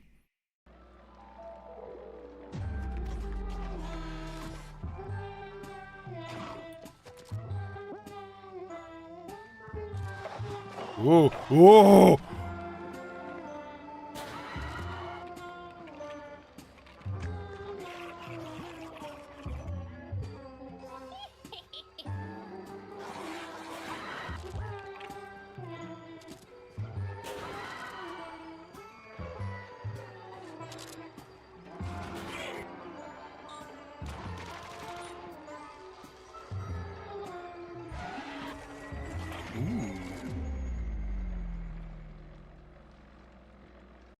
That's awesome. That's cool. Gumbrella? Yeah, gotta get into that. Devolver Digital, what else did they make? I feel like they made something else that I liked.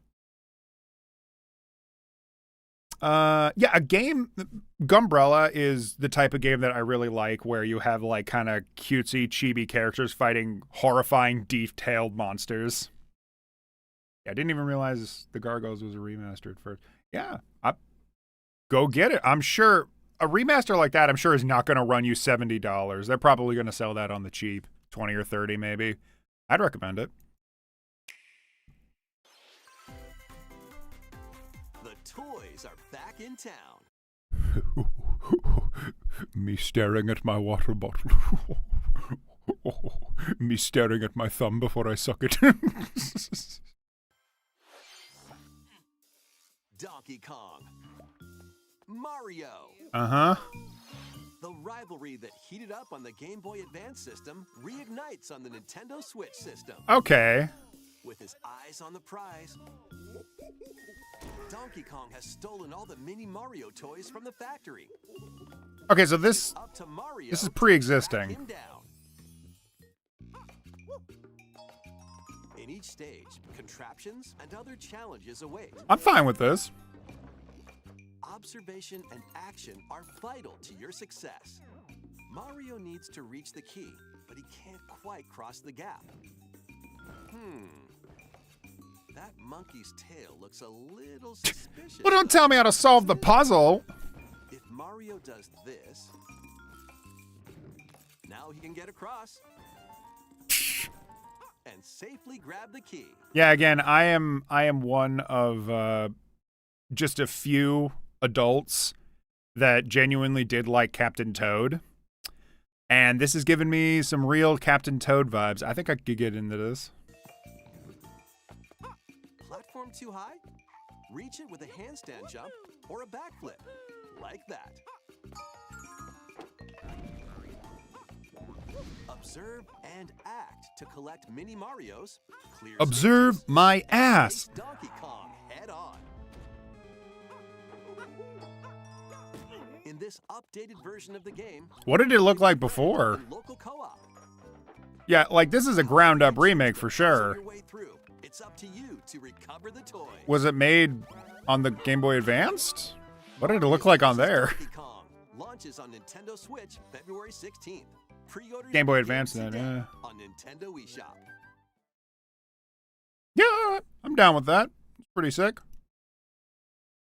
All right, I think that's enough. That's enough for now. Let's see. Close you, open you. Okay. I mean, all of that looked pretty sick. I'm absolutely chill with that.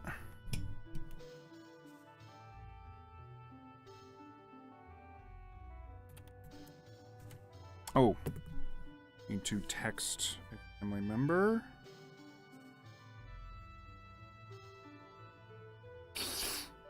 Okay.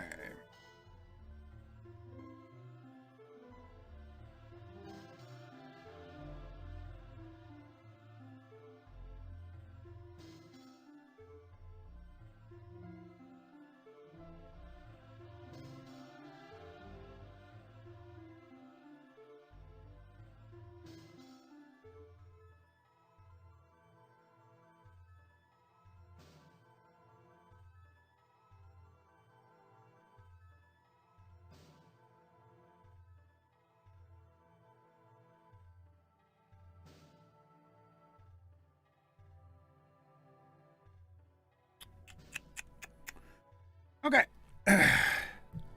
All right. Back to business. Should probably put somewhere in there like, also Nintendo Direct Reaction when I finally turn this stream into a video. So that people know that I have opinions. Okay. Yeah, no, I'm always reminded that there are great games on the horizon, or like great ports or remakes of games on the horizon. Just the other day, I was going through itch.io and just looking at what are like the top games right now. Some of which are complete, some of which are still way early development, but all still really piquing my interest.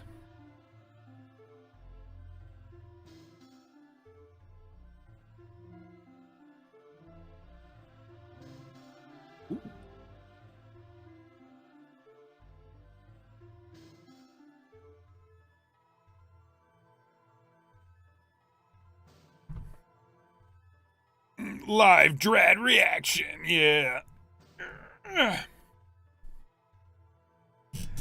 Yeah, they are putting a lot of effort into the Mario remakes. I feel like both ideas, I mean, you remember what I was saying about complaining. People for a while wanted a Mario RPG, either like remake or sequel or something. I distinctively remember a JonTron video where he talked about wanting specifically an HD remake of Mario RPG. Now, JonTron's a very different guy nowadays. Maybe he would still enjoy something like that, but he's hardly in the gaming scene anymore. I wonder if he heard that news, though. I wonder if he's excited about it. I wonder if he'll even get it.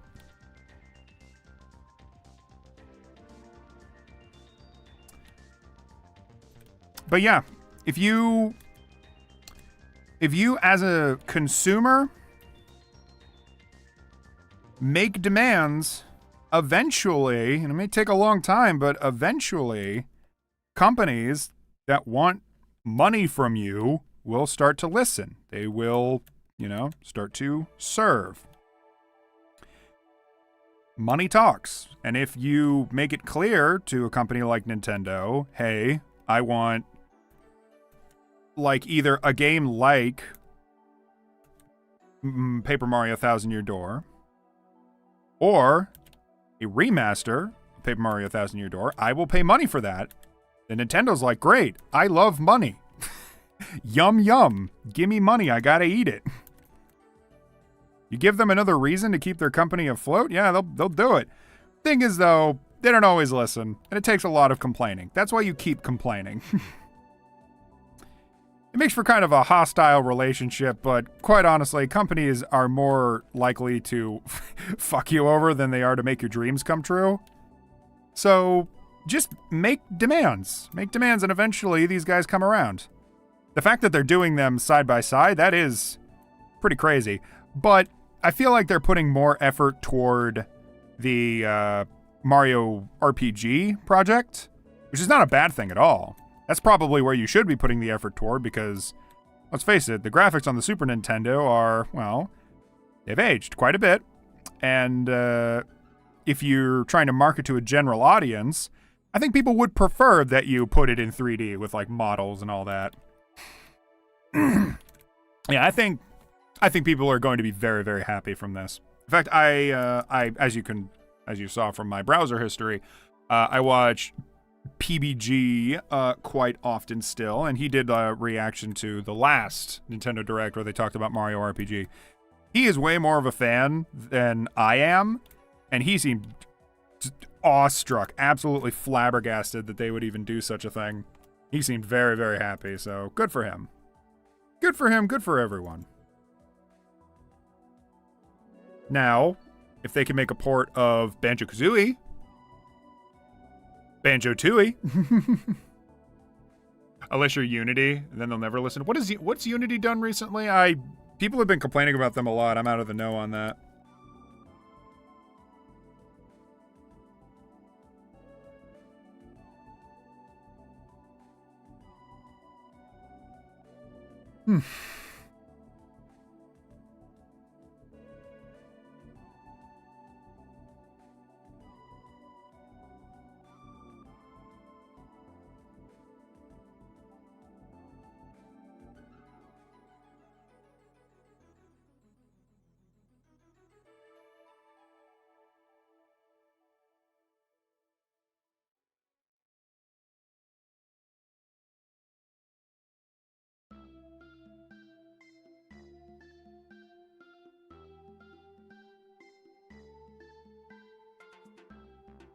Specifically Mario RPG 2, I believe. Yeah, if I remember right, he he sold it as like, you know, oh, don't you want to see like Mario RPG but with the graphics of like Mario Galaxy? So it still sort of felt like a modernized, just do like a modern take on a pre-existing concept. Unity united people against them, at least staying true to the name. Hey, they set up a 20-cent fee to developers for every install and uninstall a consumer makes on their games. Wait, so like if you make a game in Unity and then it is installed by a consumer, then you who published the game, you need to pay Unity a 20-cent fee. Let's see.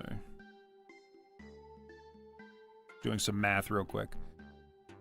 Okay. Okay, so if you sold 200 copies of a game, or excuse me, if you sold 1,000 copies of a game that you made in Unity, you'd have to pay them $200. Let's shoot for the stars, though. Let's say that you were very successful. Let's say that you sold 1 million copies. You'd have to pay Unity $200,000. Cool. So you're basically getting a 20% cut, is what it sounds like. Each consumer. Wow. Yeah, I mean, yeah, so Unity wants a 20% cut of every game made with their engine. Isn't Unreal free? Am I getting that wrong? Am I remembering that wrong? That Unreal Engine just gives you all of their shit for free? And you can pay for like additional stuff? Yeah, that. I can see why people would be upset about that. I can see why people would be like, I hate that. That sucks, getting a 20% cut. How much does Steam get? Steam gets a cut when you sell the game, yeah?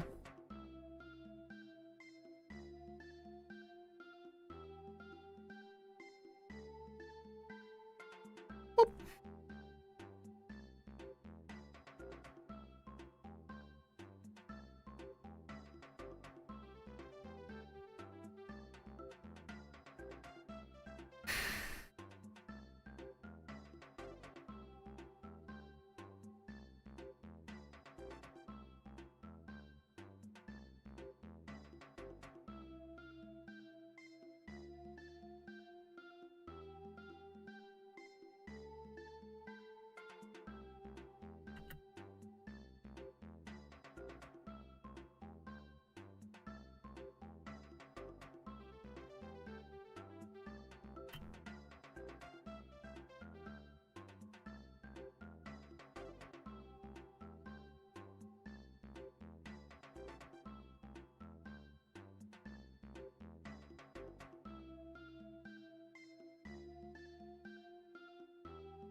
Sorry, talking to clientele.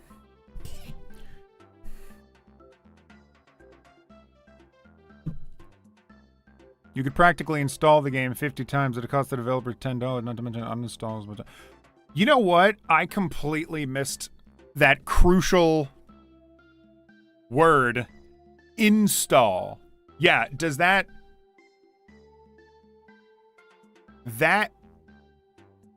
is different from taking a price cut. Installing a game is a very different thing. On Steam, I want to reserve space. So if I have a game on Steam, I know that I can re-download it later if I actually want to play it. Like Resident Evil 8 has a huge file size. So I'm like, I love this game, but I'm going to uninstall it because I'm probably not going to play it for months. Next time I play it, I reinstall it. Every time I install a Unity game, just because I want to play it, do they have to... That's the fastest way to make a small business go bankrupt. My fucking friend is making a game on Unity. Wow. Is she gonna have to switch engines? Ugh. I mean, they're very early in development, but wow, that sucks. That sucks a lot. Yeah, they wouldn't make any money unless people just keep the game up all the time. How do they monitor that? How do they keep track? Is this like they have a deal with Steam to do this? Is this only when you sell it on Steam? What if you sell it on itch.io? Because I feel like the only thing you could monitor is how often people download it. Are they in my computer and they can see me touching my files?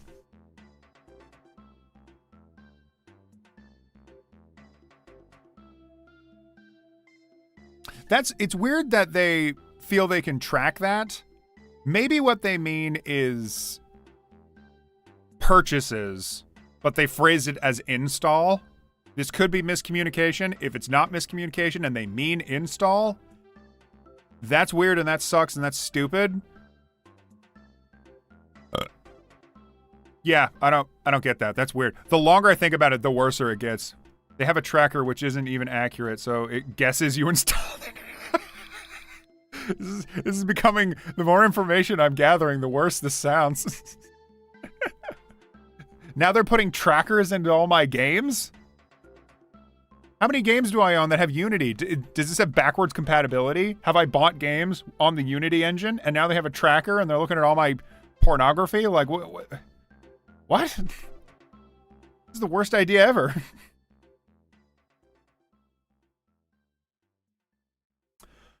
What in the world was I doing? Right, Trello. I'll eventually get to this cat boy. I'm gonna do it. I just need to shade him. It's like the most basic thing.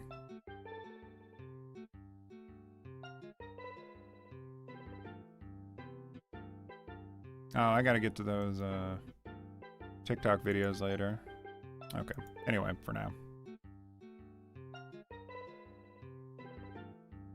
Go into a coma for 10 months, Uni.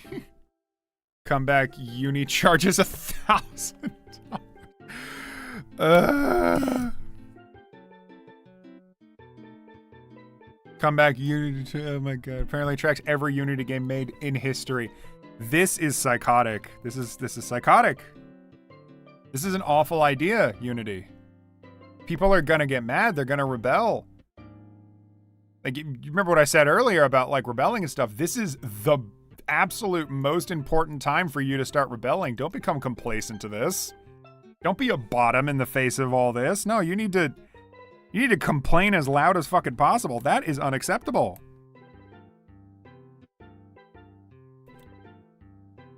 I hope people are making a massive stink about it. Come to think of it, I remember the developers of RPG Maker making some comment dunking on Unity. I didn't quite get the context, so clearly it was that. Wow. That sucks, guys. That fucking sucks, you people at Unity.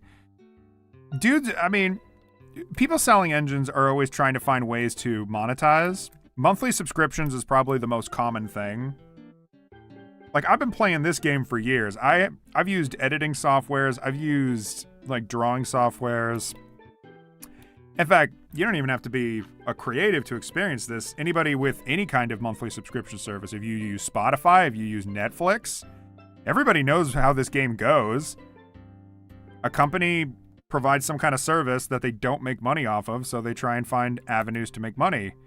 Sometimes the subscription fees are, like, livable, and, you know, everyone can just live in harmony. The Netflix subscription so far has never really given me any shit. They just tend to not have great shows for me to watch. And then some people make awful decisions, like that.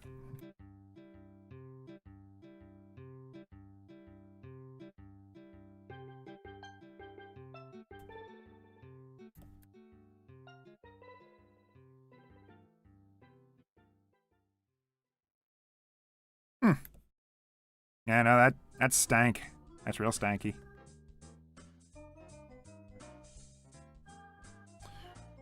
Oh, class is starting. All right, Orphle. Good luck with class. Danny Def, for example, created Crowd Game, did the math for his 2 games on Steam, and the result was $2,600,000, and both games are apparently free last time.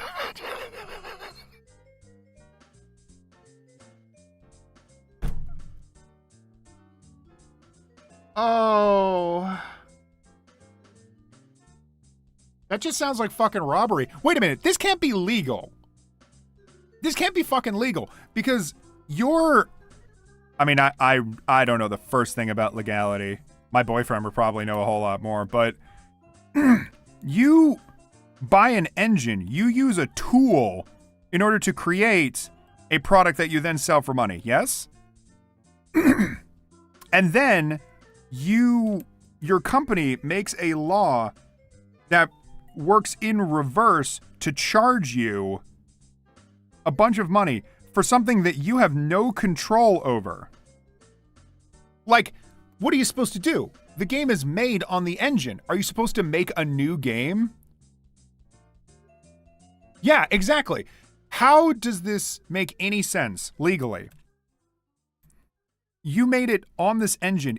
Like, this house was built with hammers and nails. How the fuck was I supposed to know that there's going to be a subscription fee, a monthly fee, every time someone opens my fucking door? That makes no sense. That makes no fucking sense. That's ridiculous. No. Unity, you've lost your goddamn mind. This is unacceptable. If Epic did this with Unreal, they'd actually get sued to oblivion. They should sue Unity to oblivion. Why should this only get relegated to Unreal? Sue the fuck out of Unity. This is unacceptable. This is shit. This sucks. One of you motherfuckers, one of you out there that made a game in Unity, you have enough money, you have enough, like, lawyers that you can go out and you can complain to high heaven. Complain or it will never ever get fixed, not once, and then you'll have to pay millions of dollars. You can stop it though.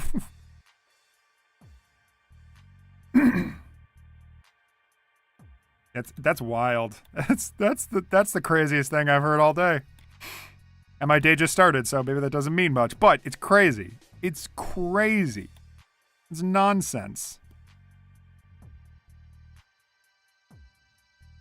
Guy running the company is ex-EA. Well, of fucking course he is. Wow. Who back then had the chutzpah to charge the player $1 to refill their ammo in Battlefield. Ha ha ha ha ha ha ha. Ugh. Yeah, EA is awful. EA is dog shit, man. I have heard nothing but bad things about EA. I don't know a single person that likes EA outside of, like, dudes bordering on, like, crypto bro personalities, where they enjoy the idea of hustling money out of people in new and creative ways. And also subscribe to, like, books like The Game, which are all about, like, picking up women to fuck up one night and then leave them for the rest of their lives. The type of just absolute awful dog shit people. That's all that's left at EA. All the good men have gone and have made, like, their own companies. EA is just full of vile scum and villainy. The dudes that make the absolute worst decisions ever imaginable. Wasn't it Supergiant Games that, the guys that made Bastion, Transistors, Pyre, Hades, and eventually Hades 2, weren't those guys ex-EA? Like, and they either were, like, let go from the company or fired, or excuse me, they just left the company at their own volition because they felt restricted and wanted to make their own games. Am I remembering that right? I feel like I heard that somewhere. I'm pretty sure the few people part of that company left some major company to start their own studio, because quite a few people do that. Quite a few, like, startup developers have just worked in the industry for a while and out of the blue decided, like, hey, I could do that. But wait, there's more. Oh, no. Oh, no. Whoa, why are you doing this to me?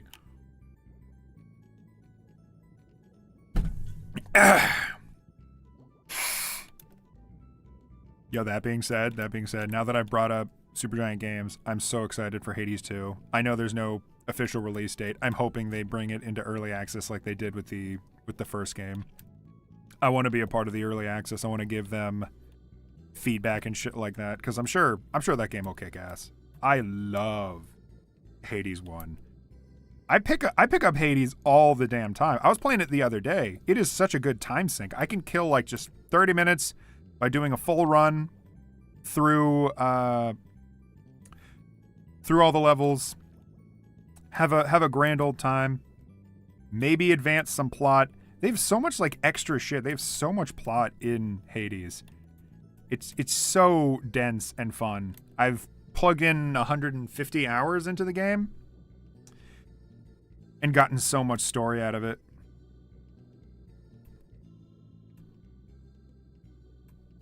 Just saying hello. I'm about to go back to work. Hi.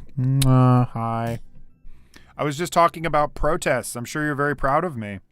There's a bunch of stupid dog shit happening in the gamer world, my dude. And I'm telling people to protest their asses off so that it gets fixed. Yeah, because like these companies just do it without blinking. They do it with the assumption that the consumer will just deal with it. Because they do. They do. Quite often they do. They're just complacent with it. They're like, all right, whatever. This is just gaming now, I guess. But nay. If you complain like a whiny little bitch, then they'll change it. And they should, because it sucks. Terrible, awful, big, bad. No. Change it.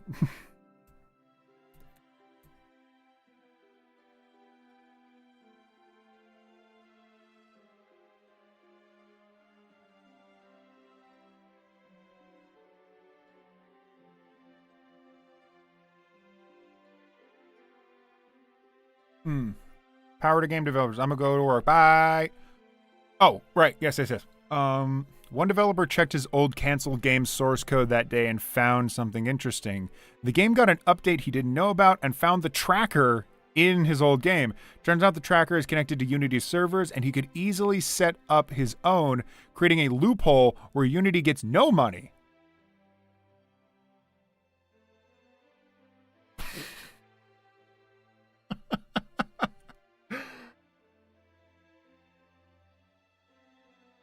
Oh! How interesting! So, you're telling me that if this person were to create detailed instructions on how to go into your game, go into your, source code, whatever it takes, if you got proper instructions, you could go in and you could get rid of this tracker, thus superseding all this stupid bullshit. You know what? I say that's exactly what you do. Any developer out there should absolutely hunt down that tracker, put in whatever loophole this is, and then call it a fucking day, because this is ridiculous. And you know what? That should be checkmate to Unity. Because if you're already fucking with game designers who are coders inherently, I'm sure these guys are going to work their asses off to supersede your weird code.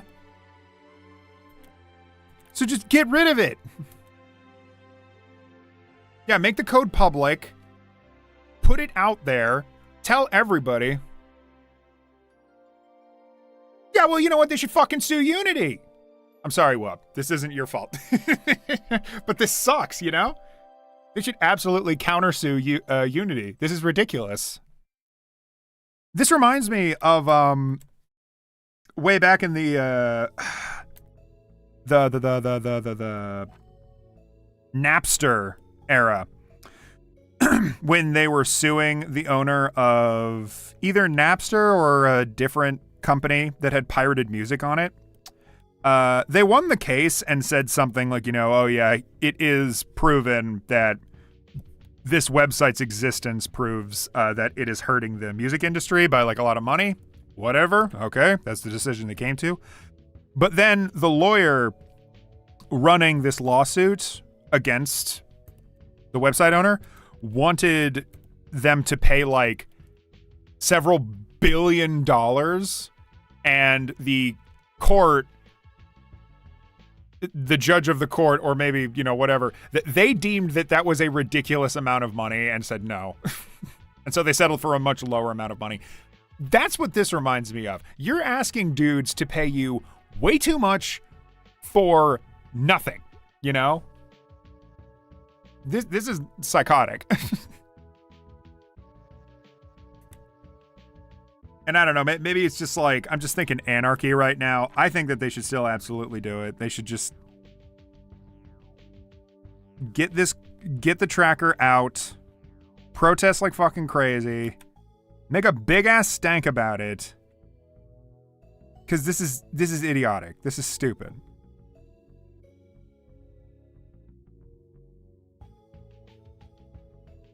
There are way too many wonderful games out there that just happen to be made on Unity's engine that cannot suffer this stupid fucking capitalist bullshit, man. You're just trying to suck money off them by doing nothing.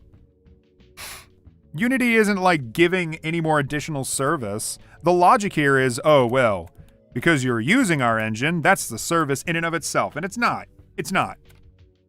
Unity's engine has been around for years, Ridiculous.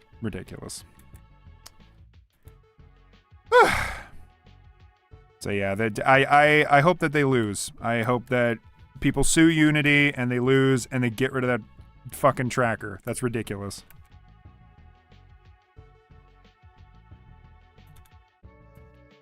I hope they all go to heck.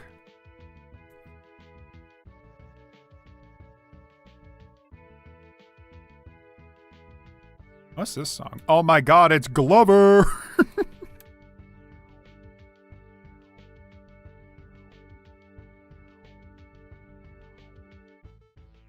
God, what was the game I was playing? Pumpkin Panic. There's this game, Pumpkin Panic. It's like a farming game, but with a twist. You do farming stuff, and then the sun goes down, and then like a fucking Wendigo just bursts out of the bushes and chases you. It's a funny idea. I don't know. I haven't played a lot of the game, but I like it conceptually. And when that monster like burst out and the music got all scary, I was genuinely thrown. I was like, oh, what?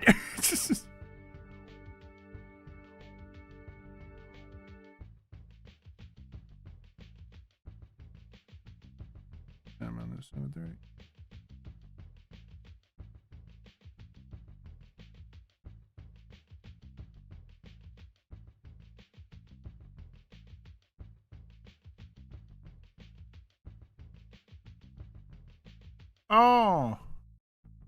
Oh, the Wizard of the Coast thing. If I remember correctly, they just started putting like really shitty patents on using Dungeons and Dragons concepts and even using the words Dungeons and Dragons, because Wizards of the Coast did admittedly start that, I believe. Yeah, no, I mean, that sucks too. This is the thing, like, lots of companies try to do this and get away with it. They try to patent ridiculous things under the radar of anybody that may have, like, the power to stop it.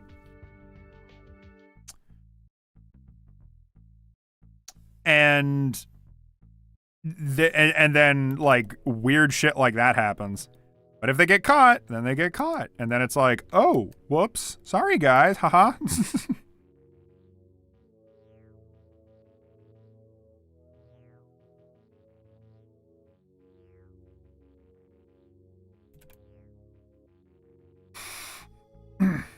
Yeah, no, they also, that shit was weird. And also, they had a thing where they hired the Pinkertons, which if you don't know is like old-fashioned hitmen, to go up to a guy's house and physically intimidate him and his wife, because this guy ordered one thing from Wizards of the Coast But then they, Wizards of the Coast, they accidentally sent him an item that wasn't supposed to be revealed publicly.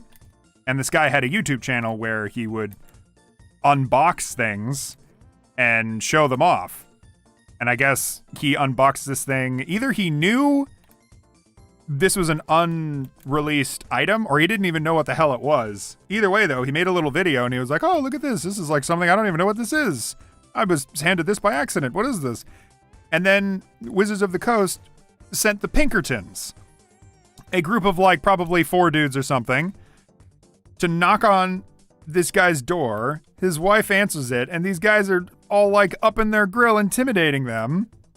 As if this is at all their fucking problem that these morons sent him the wrong thing. Like, stupid. Yeah, people got real mad at Wizards of the Coast for that one. Look, that was a bad call. That was a bad look. And Wizards of the Coast should suffer for that, because are you kidding me? That's stupid. People should absolutely give them shit for that.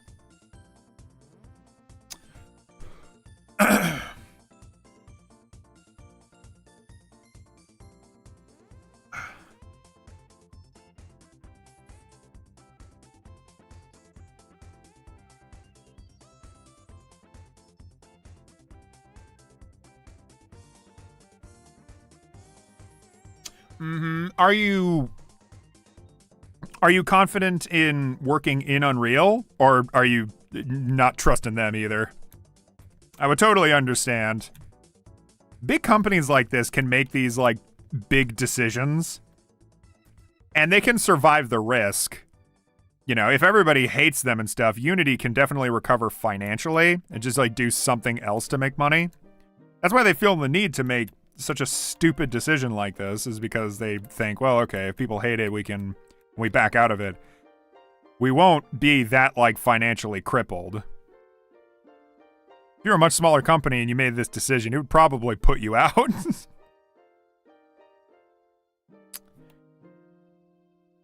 I think Nintendo, didn't I hear something on Pregame Discharge that was about like Nintendo, they're making weird decisions too. They're trying to patent a bunch of dumb stuff. Also, Godot is my favorite character in Phoenix Wright. He's a coffee drinking fiend, and I love him. Oh, goodness. No, it's...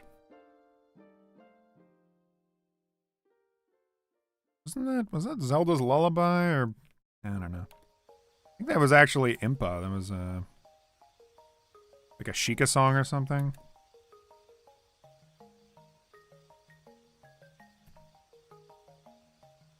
I know that Impa in Ocarina of Time was like a cool, muscular, like Sheikah warrior, but whenever I think of Impa, I just think of the old grandma from Faces of Evil, the CDI Zelda game. Where it's like, wake up, Impa, we're going to get Link. All right, dearie.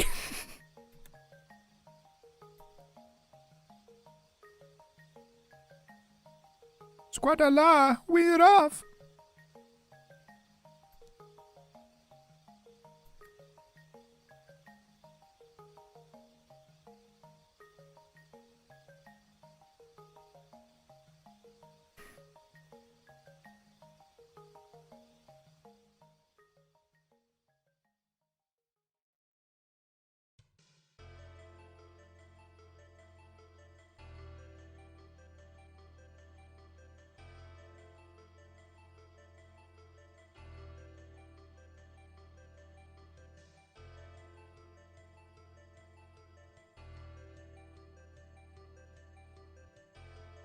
Oh, you're making that intentionally retro game? Ooh. Well, you know what? Maybe make it in Unity and just get rid of the tracker. No, I understand. You don't want to get mixed up in the lawsuit. I mean, I'm not about to encourage you to go and, like, make some decision that may cost you. But we don't necessarily know if removing that tracker is definitely going to get you sued, If you guys are really dead set on using Unity and it's already like, you already have like a pretty decent build in there, I don't know.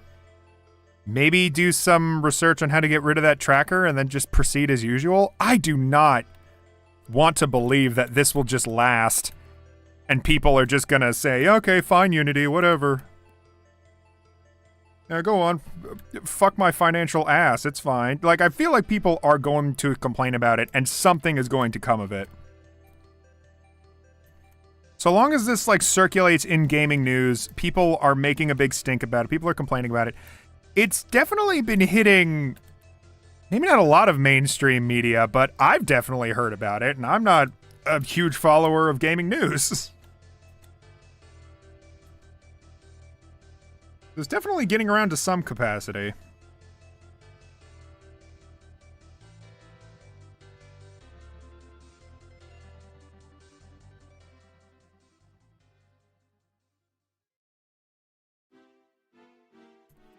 Do-do-do-do-do. Do-do-do-do-do.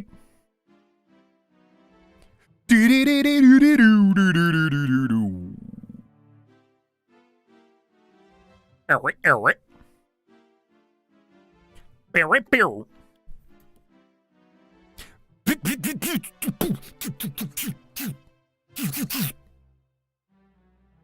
Yeah. Skra. Pop. Jump. Ka. Zop. Ka. Ta pop. Waiting for your friend's opinion. He's the one willing to practice programming. Yeah, understandable. Work as a team. Ga. Oh. I'm gonna watch this later. I want to listen to Harvest Moon.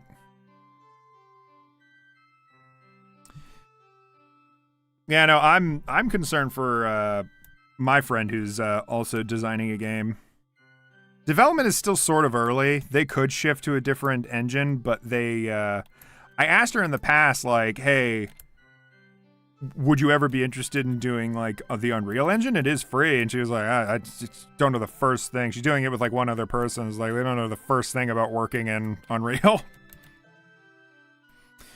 So it's like, I get that hesitation. It's a totally different beast. I've never had to mingle heavily with an engine before. I have worked with people that have designed games before. Ooh, I actually know another person that is making a game, although I don't know what engine they're using. There's a distinct chance that they're using Unreal, though, just based on the sort of game that they're making. But, I may want to ask them.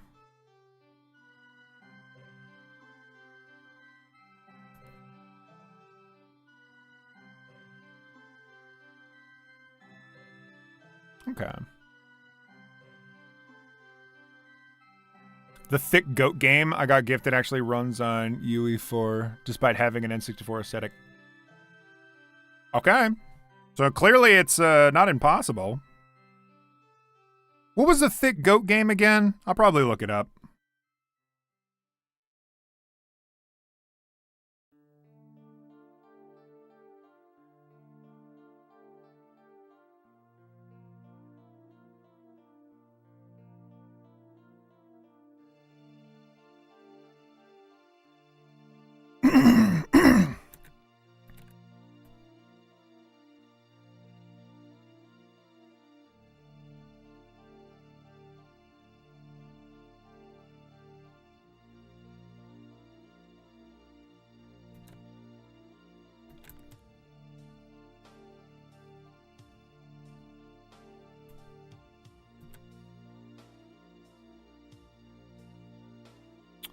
Pseudo Doragalia. Okay, Pseudo Doragalia. Okay. I'll probably just look that up out of curiosity. You mentioned N64 aesthetic, and I'm like,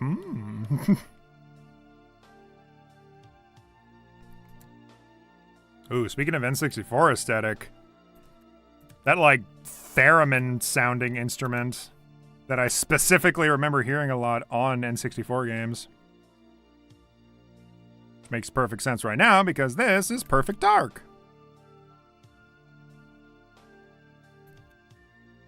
Perfect Dark was another game that was like, wow, this is quite good.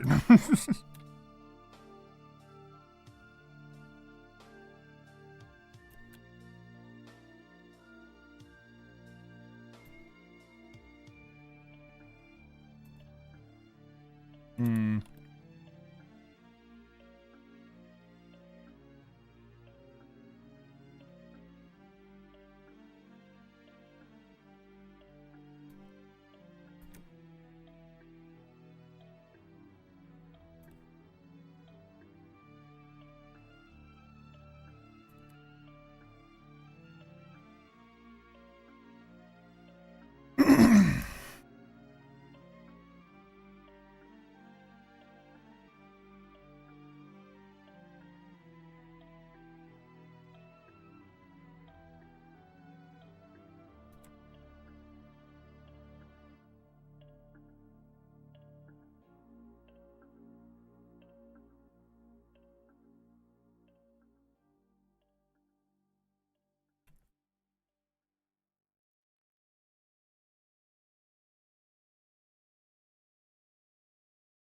Hmm.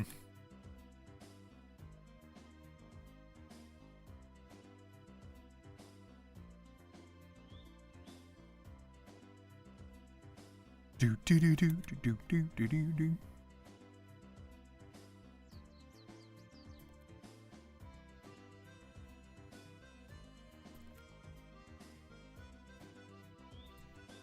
Whew. So yeah, besides all the Nintendo Directs and stuff, and the complaining about the game industry, I must say, still a lot of good games coming out. I enjoyed looking through all those, all like the new releases and mostly ports. There's not a lot of original games coming out, so I know people that that are more keen for just an original title will probably be more mixed about this Nintendo Direct. Shared a meme for good measure. Hold on, checking out meme.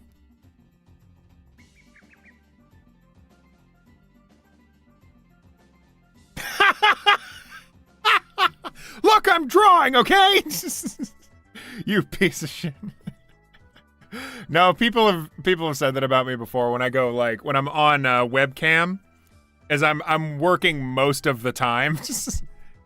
And so when I'm talking, I'll be like, yeah, that's good. Yeah, sure. That's all my engagement.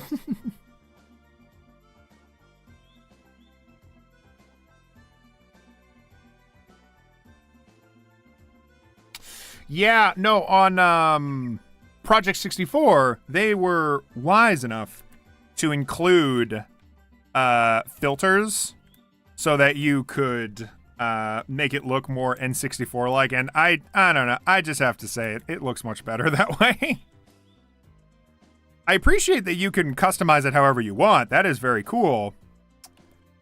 But a lot of those games were sort of built with the understanding that technology was a bit blurred, It's not like we didn't know that it looked sort of crunchy.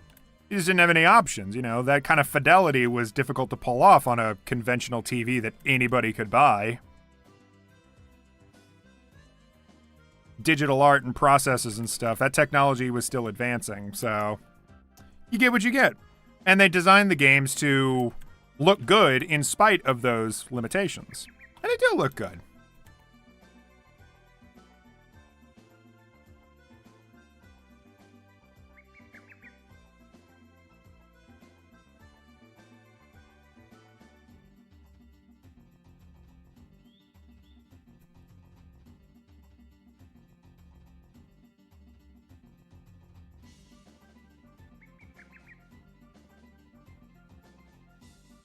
Just trying to get that under boob shadow. Looking pretty fit, if I do say so myself.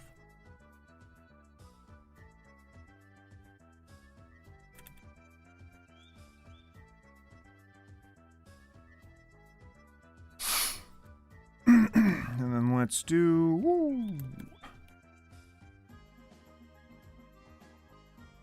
Oh,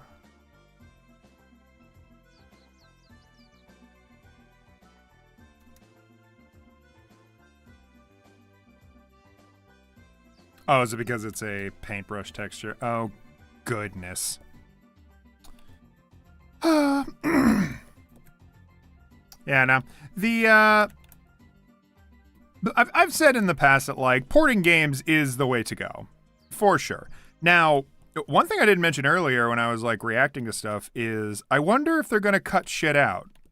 Because they cut specific memorable stuff from Resident Evil 4 remake that people kind of had a stank about.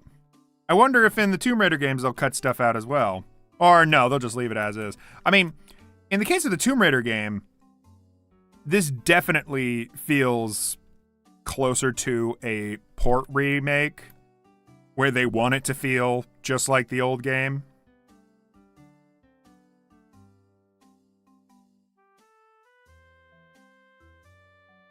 Ooh, way too dark.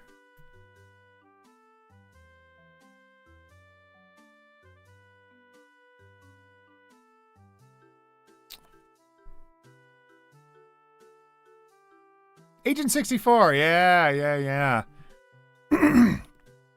I did a stream where I went through a couple of demos, and that was one of them. Honestly, cool game. It looks like they're pulling off the GoldenEye Perfect Dark style pretty great. The only hang up here is that some people just do not like Perfect Dark and GoldenEye. They do not believe that it's held up in any capacity. So I feel like this game is going to come off kind of niche to some people. Like, some dudes are just going to come in and be like, okay, this feels like a really old game, and I don't really care for it. To me, though, I probably will be able to appreciate it just, for what it is. But it is going to feel like an older game. It's probably not going to push the needle to any capacity, but, it's there for nostalgia. It's there for nostalgia, and who knows? Maybe they will have some, like, modern-day innovations that they put on top of it to make it feel kind of worth the money. Speaking of ports, recently there's been a little video about why game remasters are straight-up ports.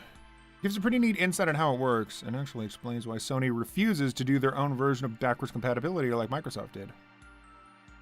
Ooh. Could you put that in the Discord as well? Like Talking Pit or whatever? The guy behind Lost in Vivo also made a Dread X collection. Ooh. Damn, you got all the hookups to like the cool stuff. I just go on fucking itch.io and just browse around. I'm like, oh, what looks good? What looks interesting?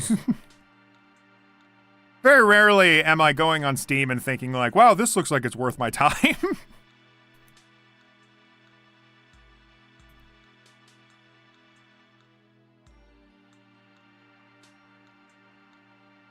Or I'll listen to like gaming news and hear something's interesting.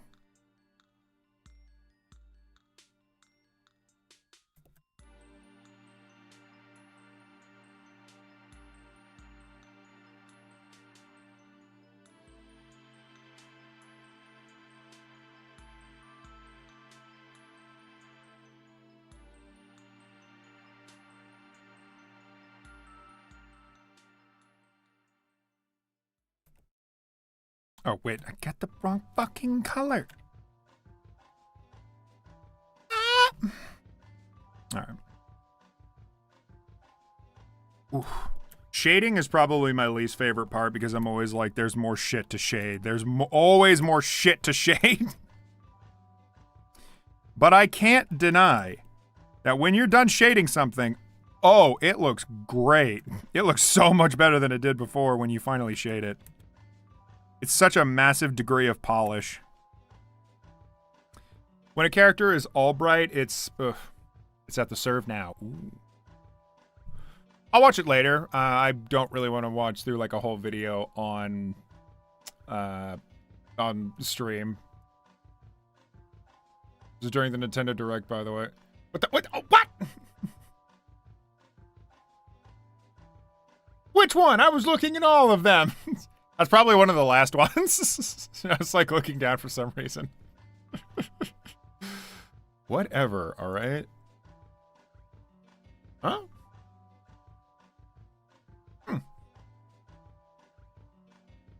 Yeah, all right. Yeah, I'll watch through this. Yeah, no, because remakes, ports, all that, very necessary. We got to preserve games. I've said it a million times. I'll say it a million more until it's the standard. Porting games is important because we only have so much ability to replay these old classic games. And if there's like source codes in the hands of companies that own these games, yo, I want to preserve that. I want it to exist somewhere. There was a video I was watching that I think my roommate recommended. I don't quite remember what was going on at the time. But it was a video talking about these two people that are trying to legit pitch to Congress and the government of America to put effort and stock into preserving video games, and by extension, preserving media to like a grander scale. We have libraries that preserve books, like important literature that's relevant to history. Why don't we do the same thing with video games? And that almost sounds ridiculous, but give me a reason why we shouldn't be preserving video games if we preserve books. There's a lot of books that are in the library that are only there because, well, they were pretty good books. Are books more intelligent and necessary to society than video games? Well, why? Video games are an essential part of culture, not just like American culture or whatever. Every culture, all over the world. Games should be preserved. There's no reason not to. And I'm sure there's like, you know, more important stuff in the world than entertainment preservation, but does that invalidate this discussion? No. It should absolutely still be preserved. Significant games, important games. And maybe some of this is not happening because of like copyright owners. Like Nintendo, who is a Japanese company, doesn't want to get involved with like America's attempts at game preservation. Maybe that is part of the discussion. But even so, there's like books made internationally that are now being preserved. Why not? And all I'm saying is some kind of preserved copy. Something that just exists somewhere so that we know it still exists. Instead of it just being lost to history, abandonware, gone.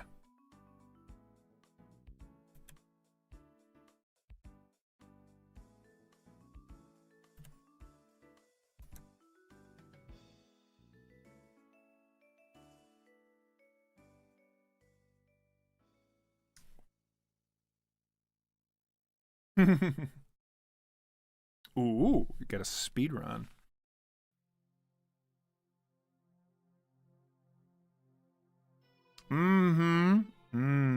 Does it take like extra time to get them like nice and sharp like that?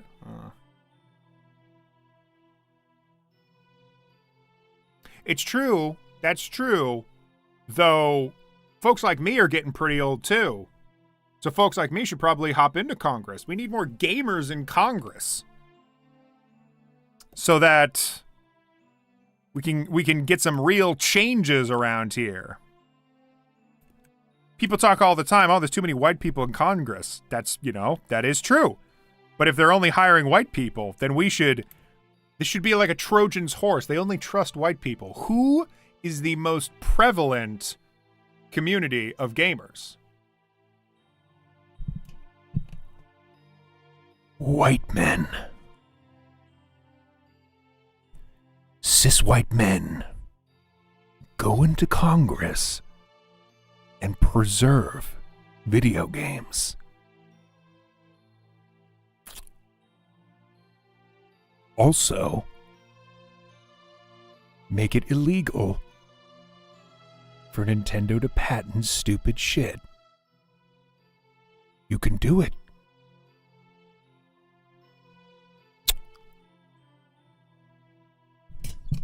Okay. Some kind of toy for kids. Yeah, well, they're fucking wrong and they're idiots. But they're wrong about a lot of things, so that shouldn't surprise anyone. Yeah, no, I mean, again, that's why you get people like these two dudes in the video that I saw that try and like pitch a compelling argument.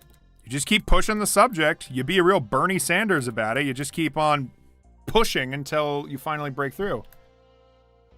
Just wanted to say thanks for the comment on my recent project. Absolutely, yeah. You keep up with that. I'm very happy to see that you have like that first episode finished.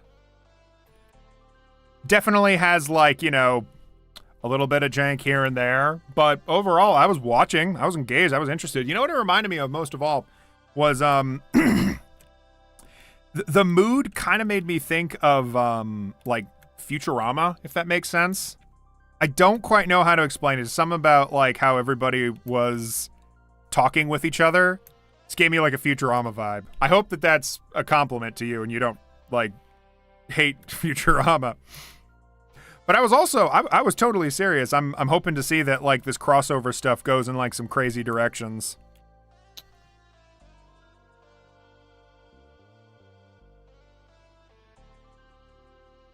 Two separate layers. I draw every line on a separate... I would never do that. I mean, well, I guess I do that sometimes, but then eventually I put all the layers together. I don't know. I would lose patience so fast.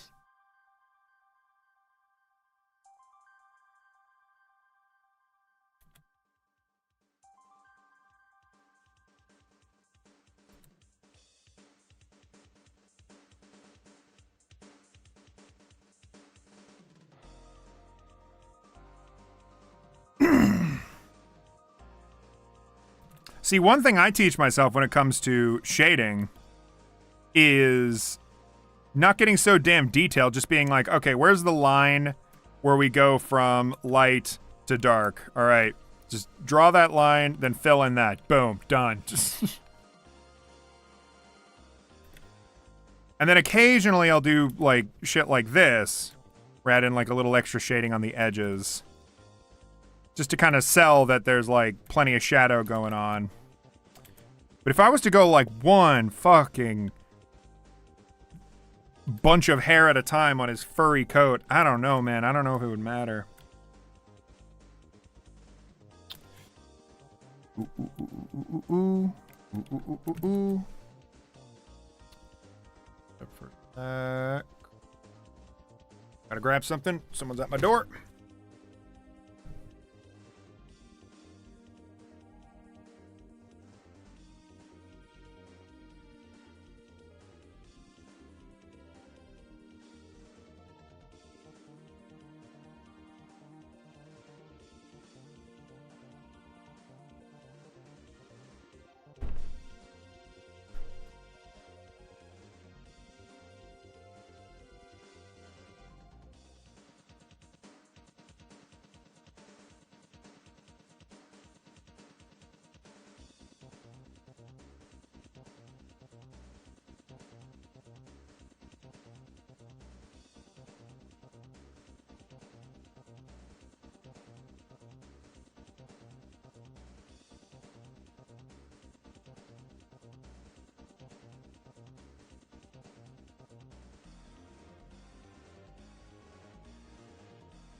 I love bananas and pie. Oh, fuck, the audio turned off.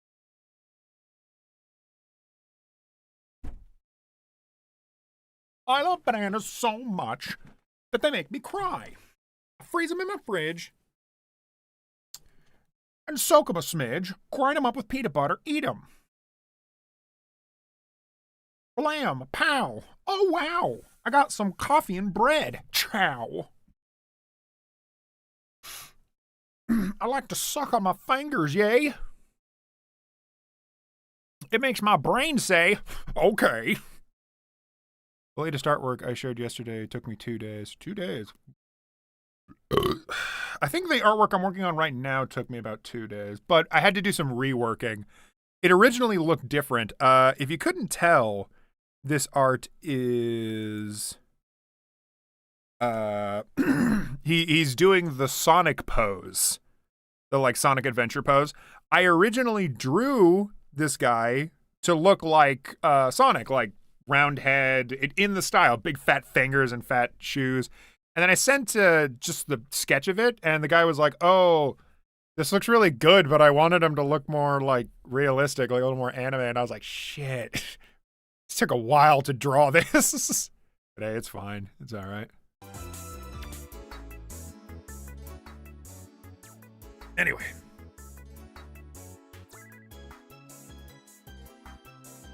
The Crossover Lord is still here. Yeah. I wish you well with your project. I hope it all works out. You can still stay financially stable.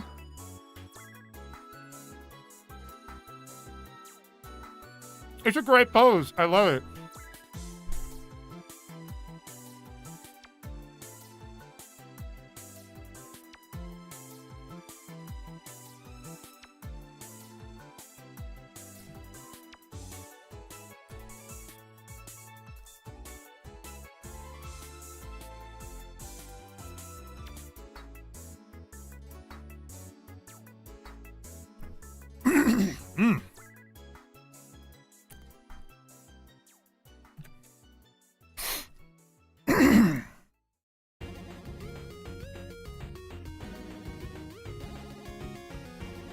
What is this from? I knew it! I was thinking in my head, like, this is Scott Pilgrim, isn't it? And it is.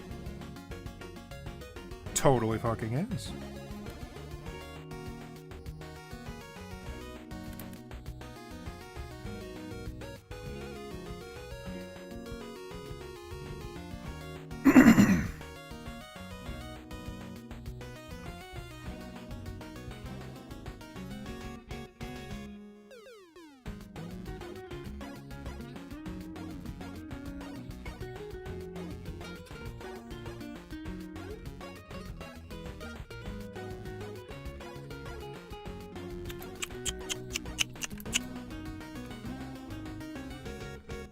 Also, yeah, I would agree. I think it is a meme format.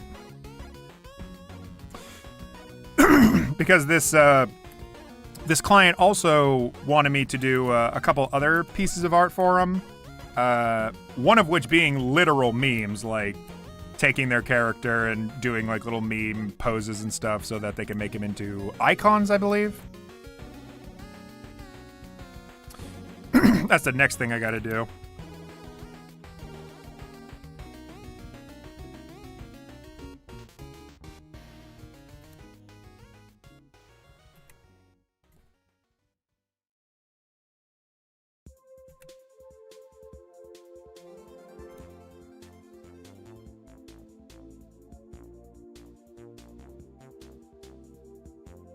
God, I got a potential job interview. I'm waiting for them to call me back, and God, they take forever to get back to me.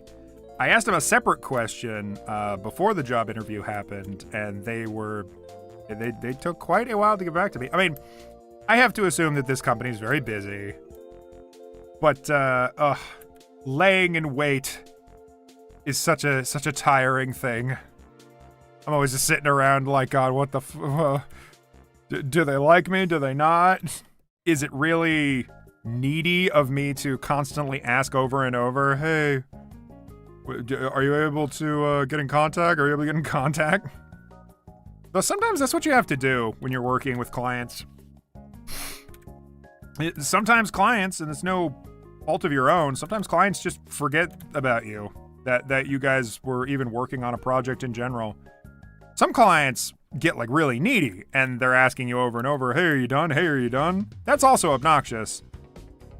But it can be very jarring and frightening when a client totally forgets that you were working on some project with them and they go, oh shit, and they like don't have money for you. That has happened to me a couple times.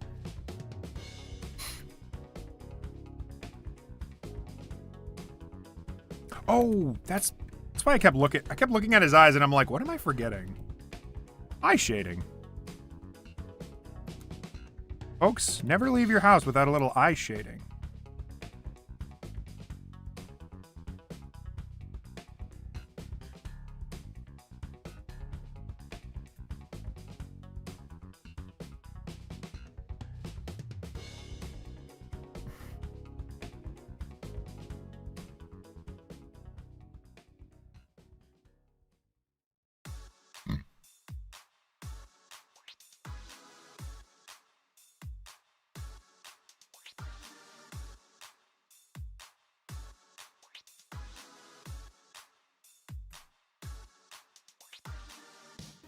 Yeah, eyes are very necessary when you're making a character. Because it's the thing you're going to be staring at the most. A character needs to emote, and you typically emote with your face. You can emote with other aspects of your body, but it's mostly going to be your face. You got to have that face looking, you know, to some degree, kind of lively.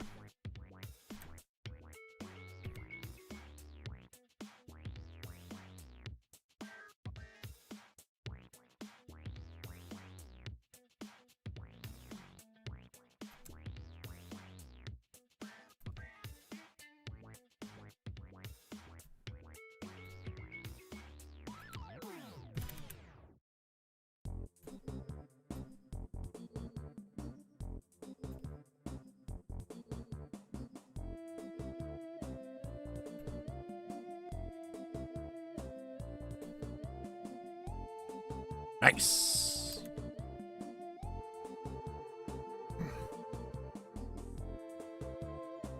Whoop. Huh. Got a little bread. Got a little coffee. Premium.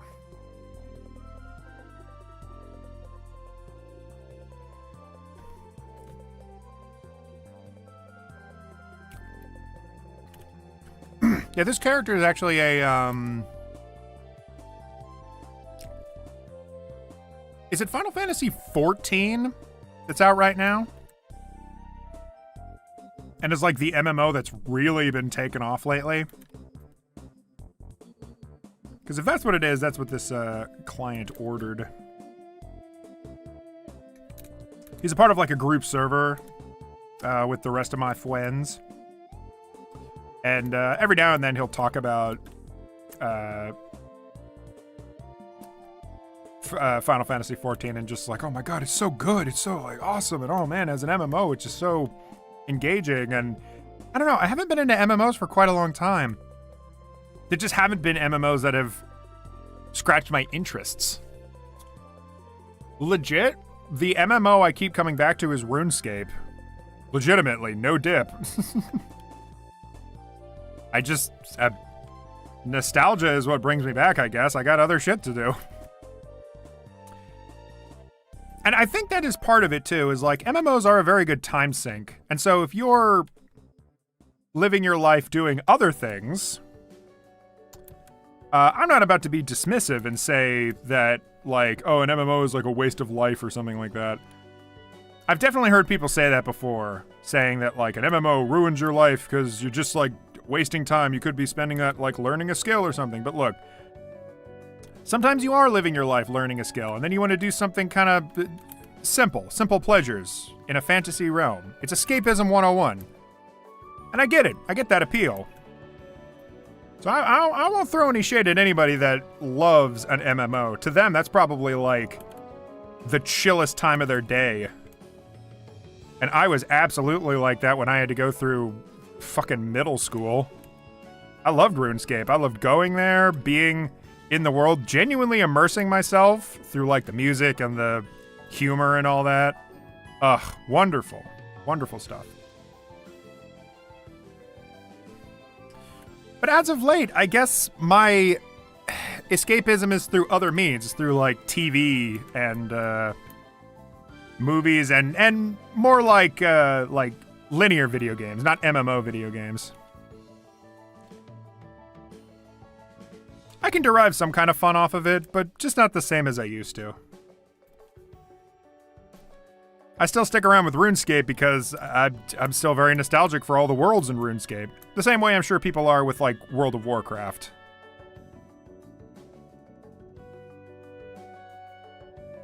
I think World of Warcraft, that's still being supported, yeah? It should be. It's owned by Blizzard. Them motherfuckers got lots of money.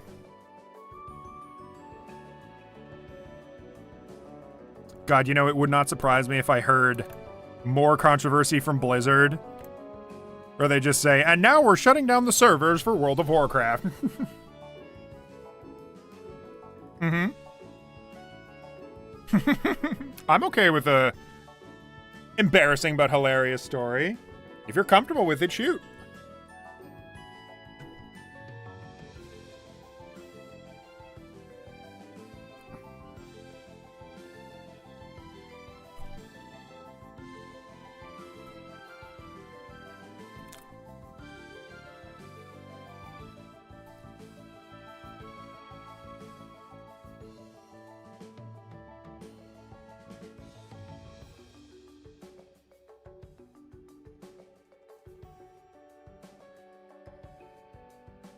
Enough money for daily breast milk.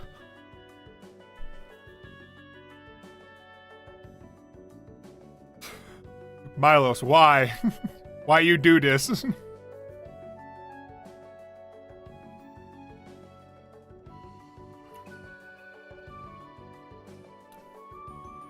You could break dance in full armor. I mean, hey.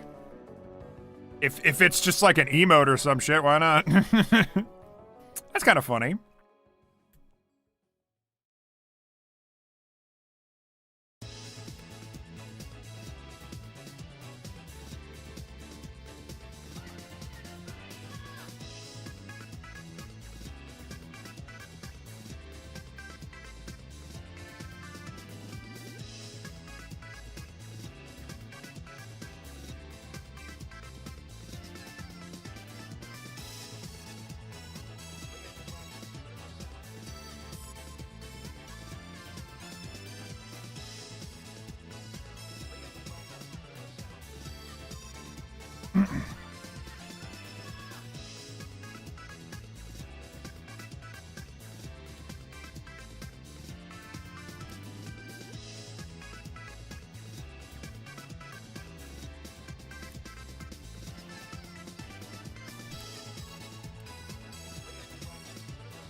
Oh.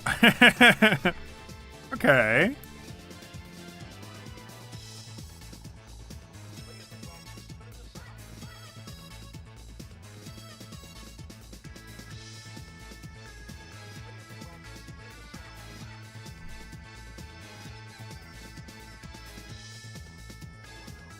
Yeah, the concept of like a smart NPC by using AI sounds fairly feasible.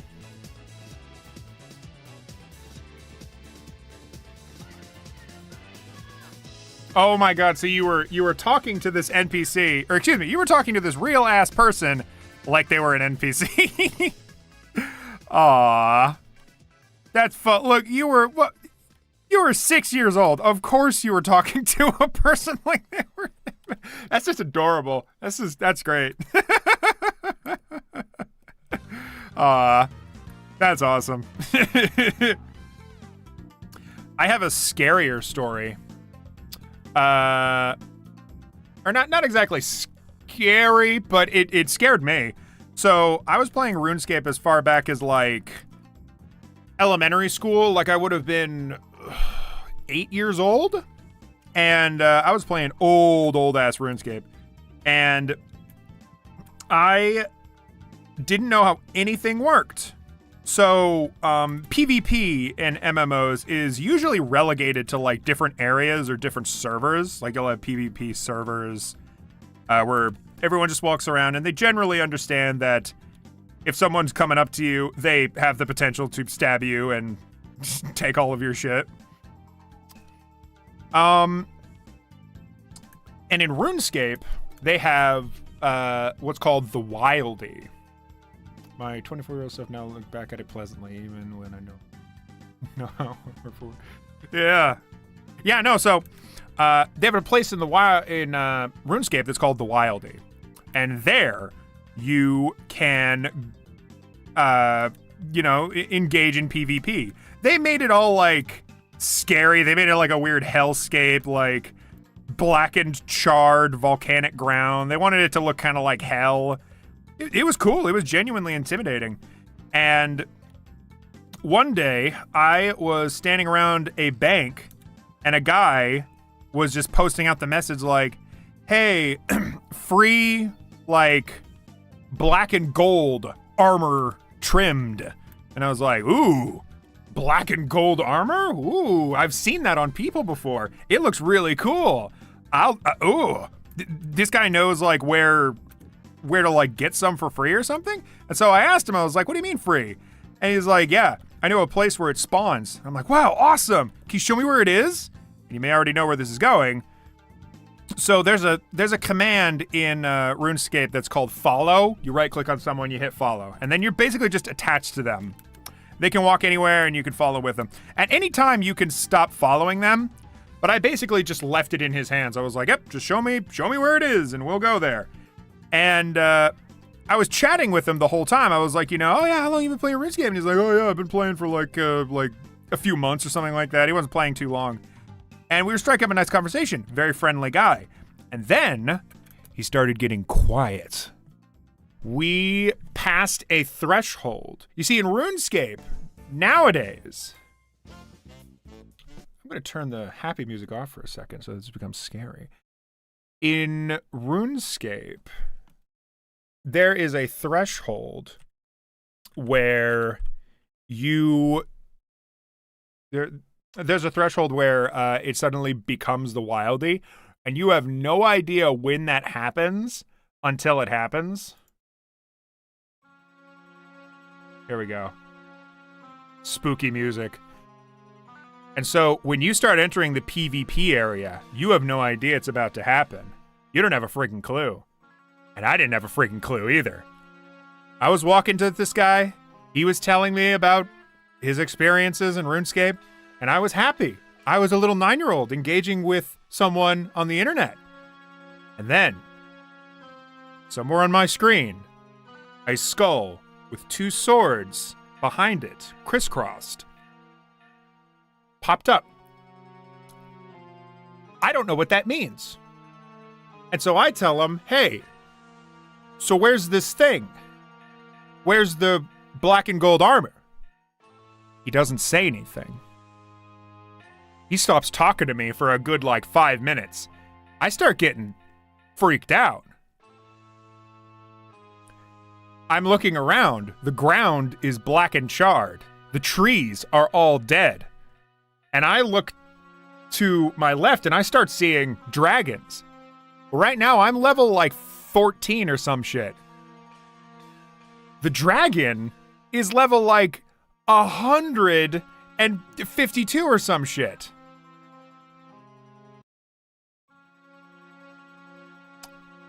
And so I'm very nervous. I suddenly think I should get out of here. And so I disengage from follow and the guy turns around. And I don't even type anything. I just kind of start walking back because I'm like, this guy's weird.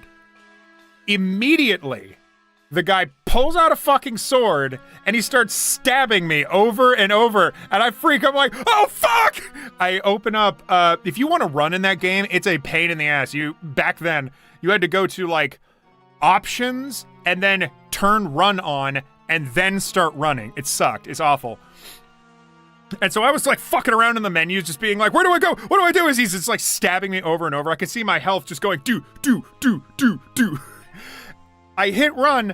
I ran. I went in a straight fucking line until finally I saw that skull with two swords disappear. I ran back to the bank. I started guzzling chickens and beef and shit. And then who turns up at the bank but that guy? And I tell him, dude, what the heck were you were trying to stab me? What is that? And he looks at me and he goes, it's called the Wildie, lol. So he didn't end up killing me. He didn't take any of my stuff, which all the stuff on me was kind of like lame because I was only level 14. But that was the first time I ever trusted anyone. That's why I trust no one. Ah, gosh, childhood.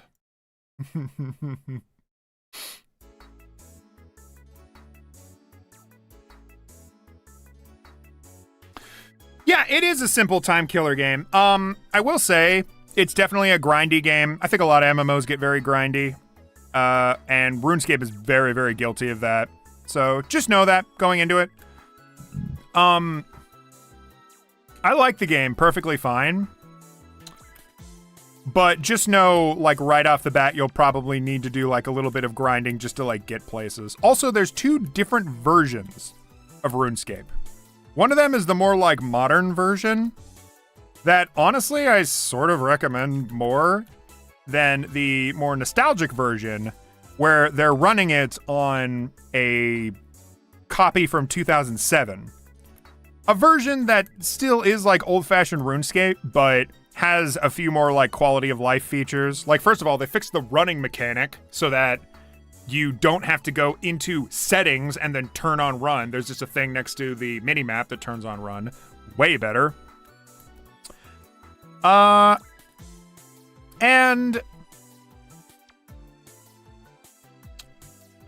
yeah, overall, like, it's a lot more, like, cleaner, tighter, all that good shit. But honestly, modern RuneScape 3, has a lot more, like, useful quality of life features. For one thing, RuneScape is, like, sort of a big map.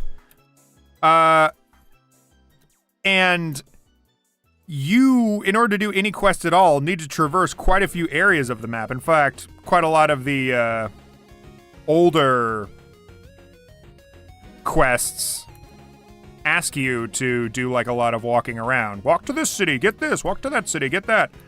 And in old RuneScape, the way you get there is you just fucking get there. You just walk there. Sometimes you can like build a canoe, and if you're really skilled in magic, you can teleport. But only if you're really skilled in magic can you teleport. You need to be like level 50 in order to teleport to one of the most common towns. So that's obnoxious. In modern RuneScape, you have a fast travel system that so long as you've visited the town and you've activated what's called a lodestone, then you can fast travel to any given town. That is a way better mechanic and honestly should exist in old RuneScape, but it doesn't, so For that reason alone, I recommend newer RuneScape over older RuneScape, but up to you. Your mileage may vary. It is very neat and nostalgic going through older RuneScape, for sure.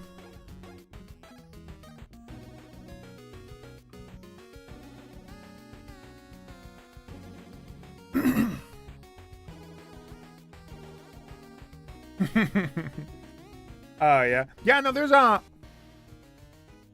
resurgence in the RuneScape fandom. I think it was after they opened up the nostalgia servers. There's still a lot of people that are playing RuneScape, really. And it warms the cockles of my heart because I love that game. And it's nice to see other people feel the same way.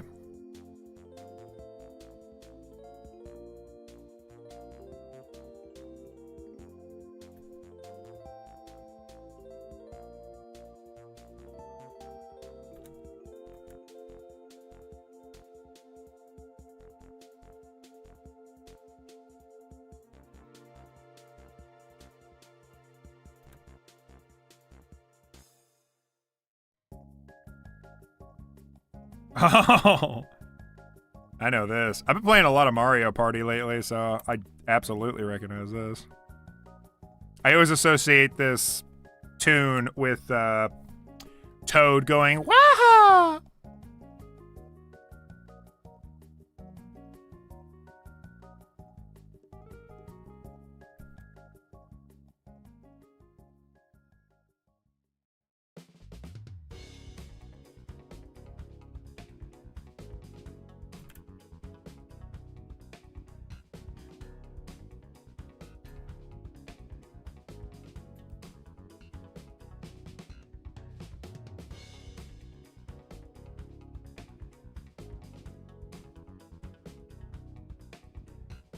Yeah, no, I do not touch the chat at all. It's not worth it. It's like it's neat to socialize, but at least at this time in my life, I'm really not interested in making friends on RuneScape. I just do exactly what you're talking about. I just vibe. I go around, I level a little, I earn some money, I buy some shit, I go around, I fight some monsters. Lately, I've actually been picking up quests. Those have been pretty fun. RuneScape has this crazy fucking quest called, like, Death Plague or something, where it requires you to get so many other quests done that it's basically an epic in and of itself. And I respect that. I like that. So I've been kind of picking away at all the quests required in order to just start Death Plague.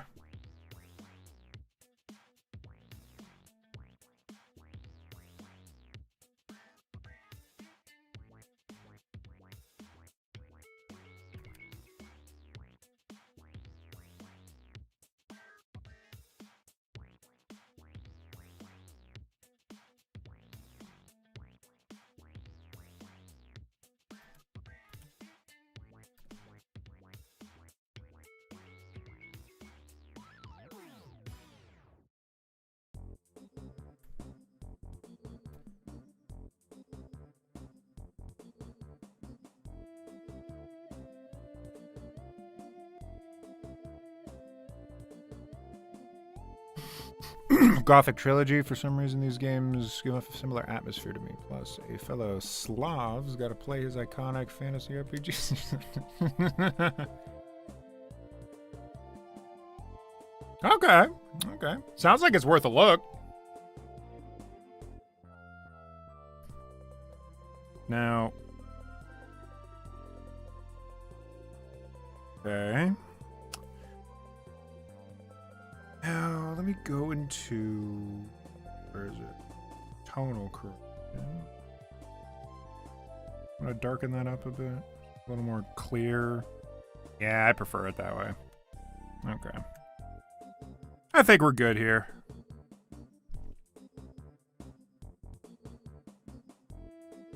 Oh, I need to get face paint. Whoops.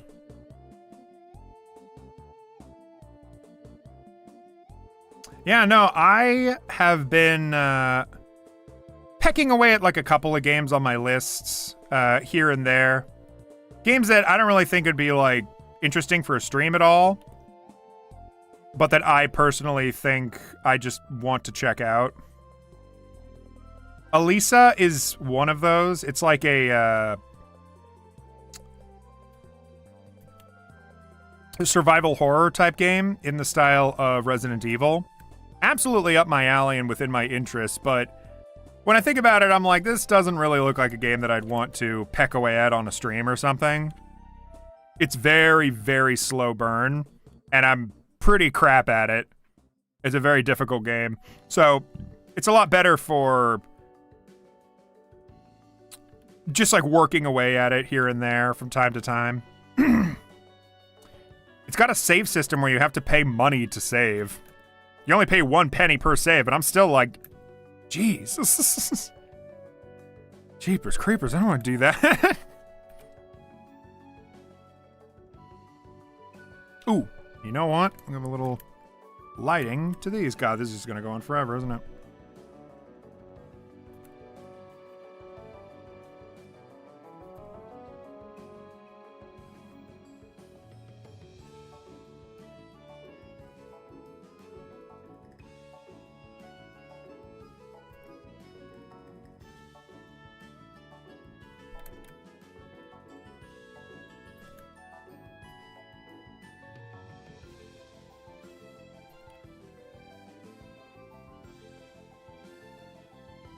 Oh, yeah. Yeah, no, Elise is pretty good. I wish I was better at it, but yeah, I'll totally say that it's like a very solid game. I saw a trailer for that Alone in the Dark. I don't know, man. Like, it is not... I have a very specific relationship with Alone in the Dark. I really, really like the first game, which I will absolutely admit is not a good game. But I love the spirit of the first game. It's like goofy and lovable. And what I want out of a Alone in the Dark game is just a port of that game that fucking works. What I want from Alone in the Dark is I want them to take that first game, hell, even do the second game, whatever. They both are built, their look and function about the same way. Take that first game, give it to me with the same shit graphics. I love those graphics. And just make the controls easier. Make it easy for me to walk around. Like, it's such a pain. Every step of the way is agony. Just make that game, make it look the exact same, include all the weird wonky puzzles, but make it so much more playable. It's agony to play that game. That's the same feeling I have with the Mega Man Legends series. I really love, like, the concept of it, the aesthetic, the everything, but playing it is, frustrating. It just feels fucking wonky. Somebody can just go in, fix up those games, give them way better controls, mostly, and that's all I want. This new game, I don't know. If they're like, with the new Alone in the Dark, they're bringing in celebrities. It's looking like any AAA game. They're probably gonna sell it for like $70.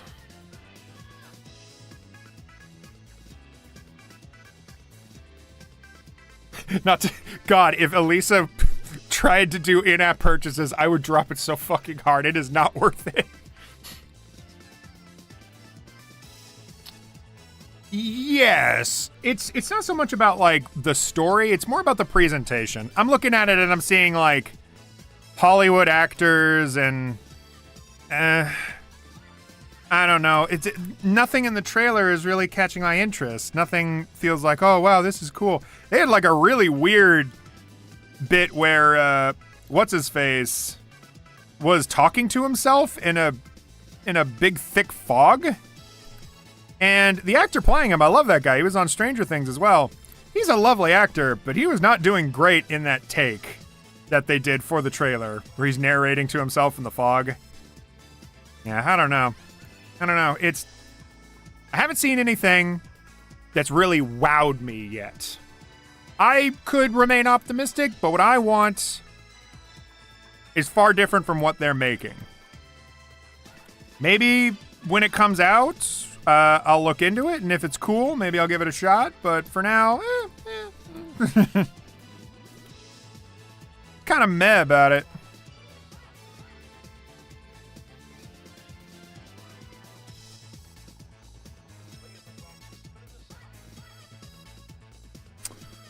Okay.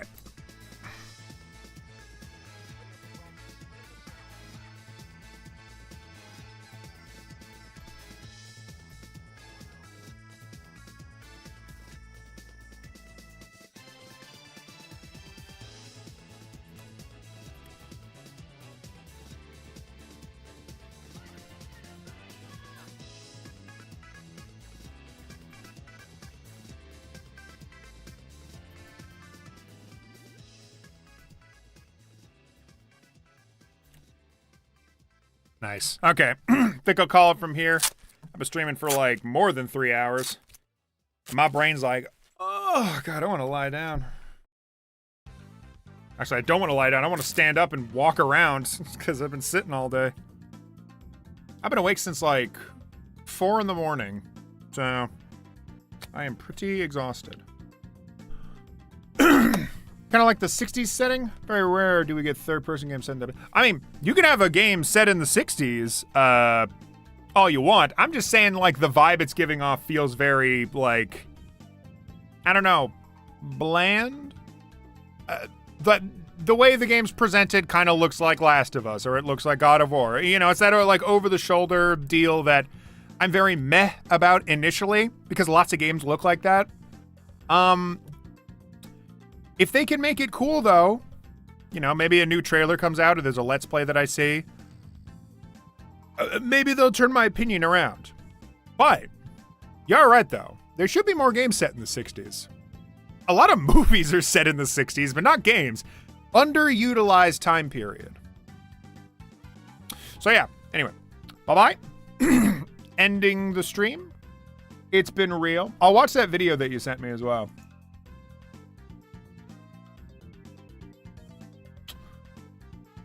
Wow.